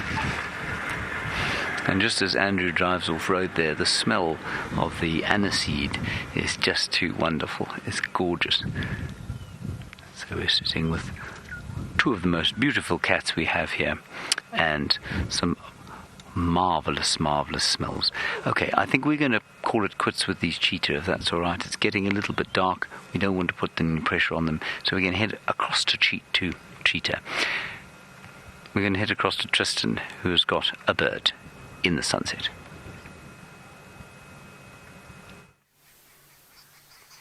Well, welcome back, guys. And as we've been driving into the sunset, so the views and vistas have been getting better and better. And there you can see a nice, beautiful outline of those Drakensberg Mountains, the northern tip of the mountain range, where it just fades off on the right-hand side there. And then above that, those beautiful, beautiful cumulonimbus storm clouds that are rising up off the mountains there and coming over the escarpment and down onto the low veld. And then just a little bit to the left, and where the sun is kind of set, there is a silhouette of a bird of prey. I don't know if you guys will see it just yet, but we will go into it now. And that bird of prey, as we get closer, is a brown snake eagle. Now, the reason why we know it's a brown snake eagle, even though it's silhouetted and there's very little color to go by, is because of its very big, round, robust head, small little beak, and those bare featherless legs that make it anything. Well, it can be anything, but except for a brown snake eagle. So it has to be a brown snake eagle. Unfortunately, it can't be anything else with those key IDing features. Now, this guy, I'm sure, has just found a place to roost for the night. These guys are mostly active during the day, so they'll be looking out for snakes that are coming across roads and open sections, and they will kind of fly down from these bare tree branches and then down onto the ground to go and grab those snakes. And every now and then you will find that they don't quite get it right, so when they go down and they grab these snakes, generally they try and use those legs and talons to subdue the snake. And if you have a look at the legs, it lacks feathers, so it's got these hardened scales that will protect its legs from the bite of the snake. But like I say, every now and then they get it wrong and they land on the snake a bit funny, and sometimes you'll even find that the snake will rear back and bite one and it could accidentally kill it.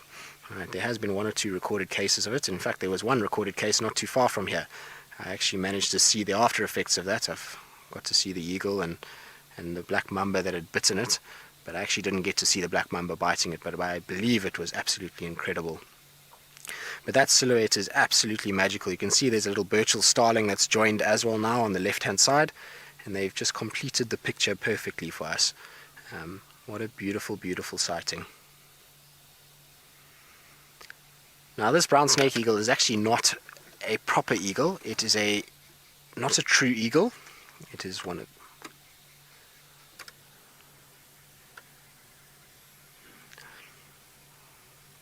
So Debbie from Vancouver says that every sunset she thinks it's her best sunset until the next one arrives. And Debbie, I can tell you after 30 years of living in Africa that it often happens that way. Just when you think you've seen the most spectacular sunset ever, comes along another one the following day or a few days later that will just blow your mind. And we are super fortunate to be able to have vistas like this.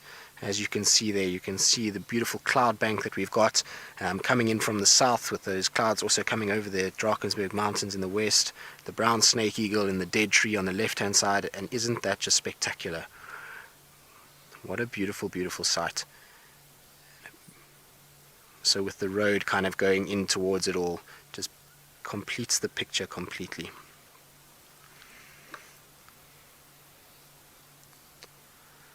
There's very, very few places in the world where you can get settings and scenes like this that are so magnificent. Alright, so we're going to carry on now. It's getting a little bit dark and the silhouette of that snake eagle is not quite working out as well as it was earlier. So we're going to carry on and see, we're going to just check another little pan in front of us and see if there's any sign of anything there. But yeah, at this stage, no sign of the Nkuhumas just yet, so hopefully tomorrow morning they'll have crossed over.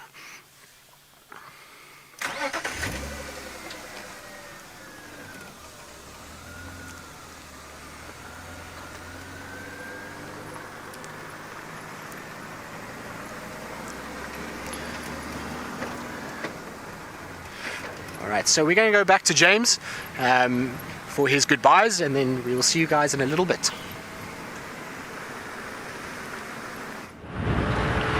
Indeed, we are leaving Cheetah Plains now and saying goodbye to you, and thank you for joining us on our marvellous cheetah safari this afternoon. Very unusual. Remember, 11 o'clock Eastern Standard Time at night, Sunday evening, 4 more episodes of Safari Live on Nat Geo Wild TV in North America. For those of you who do not have Nat Geo Wild television in North America, either because you don't have cable or because you don't live in North America, you can watch it on the internet. But just remember, it will be an hour later than it is normally. So we won't start at 5 Central African time, we'll start at 6 Central African time, which is 11 o'clock p.m. Sunday night, Eastern Standard Time, United States. There we go. That is all the advertising that I've had to do. And I'm going to be heading home now for some apple juice and a lot of water. It's been a very hot and very pleasant afternoon out here. We'll keep a lookout for little creatures of the night as we go. But I'm not so sure what we're going to find. At this speed, we need to get out of here quite quickly.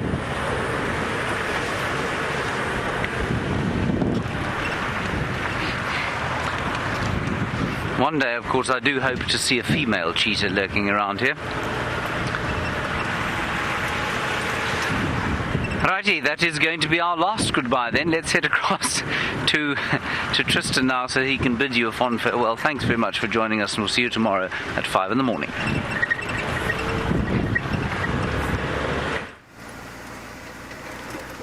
So welcome back, guys, and so ends my first drive here with Safari Live. It's been an absolute pleasure to be with you guys and to have shared this with you. It's hopefully only going to get better from here. What an amazing start though, with Karula and the cubs. Absolutely unbelievable. So I've thoroughly enjoyed my first afternoon, and I hope you guys have too. And if you have, hopefully we'll see you then on Sunday night at around 11 p.m. Eastern Standard Time for our live show on Nat Geo Wild. It promises to be an epic spectacle, and I'm sure Brent, James, Jamie and Steph will be ready to go and ready to entertain you all. So we hope to see you guys then. From me, like I say, thank you very much. And from Dave, who's been an absolute legend on the back and helped me this afternoon, he says thanks as well, and we hope that you all have a wonderful evening wherever you may be, and we look forward to seeing you tomorrow morning.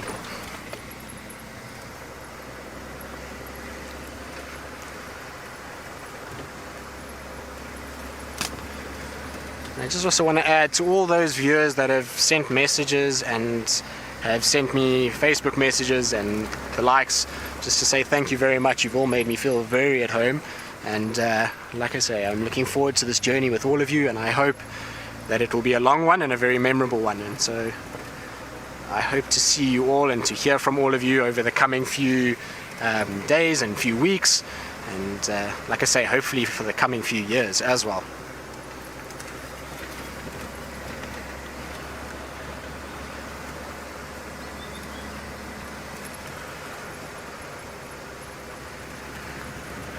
So we are slowly heading home, and I'm trying not to get lost. As it's getting dark now, it's slowly starting to become a little bit more unfamiliar. So hopefully we will find our way home, but we'll see you all tomorrow and have a good evening.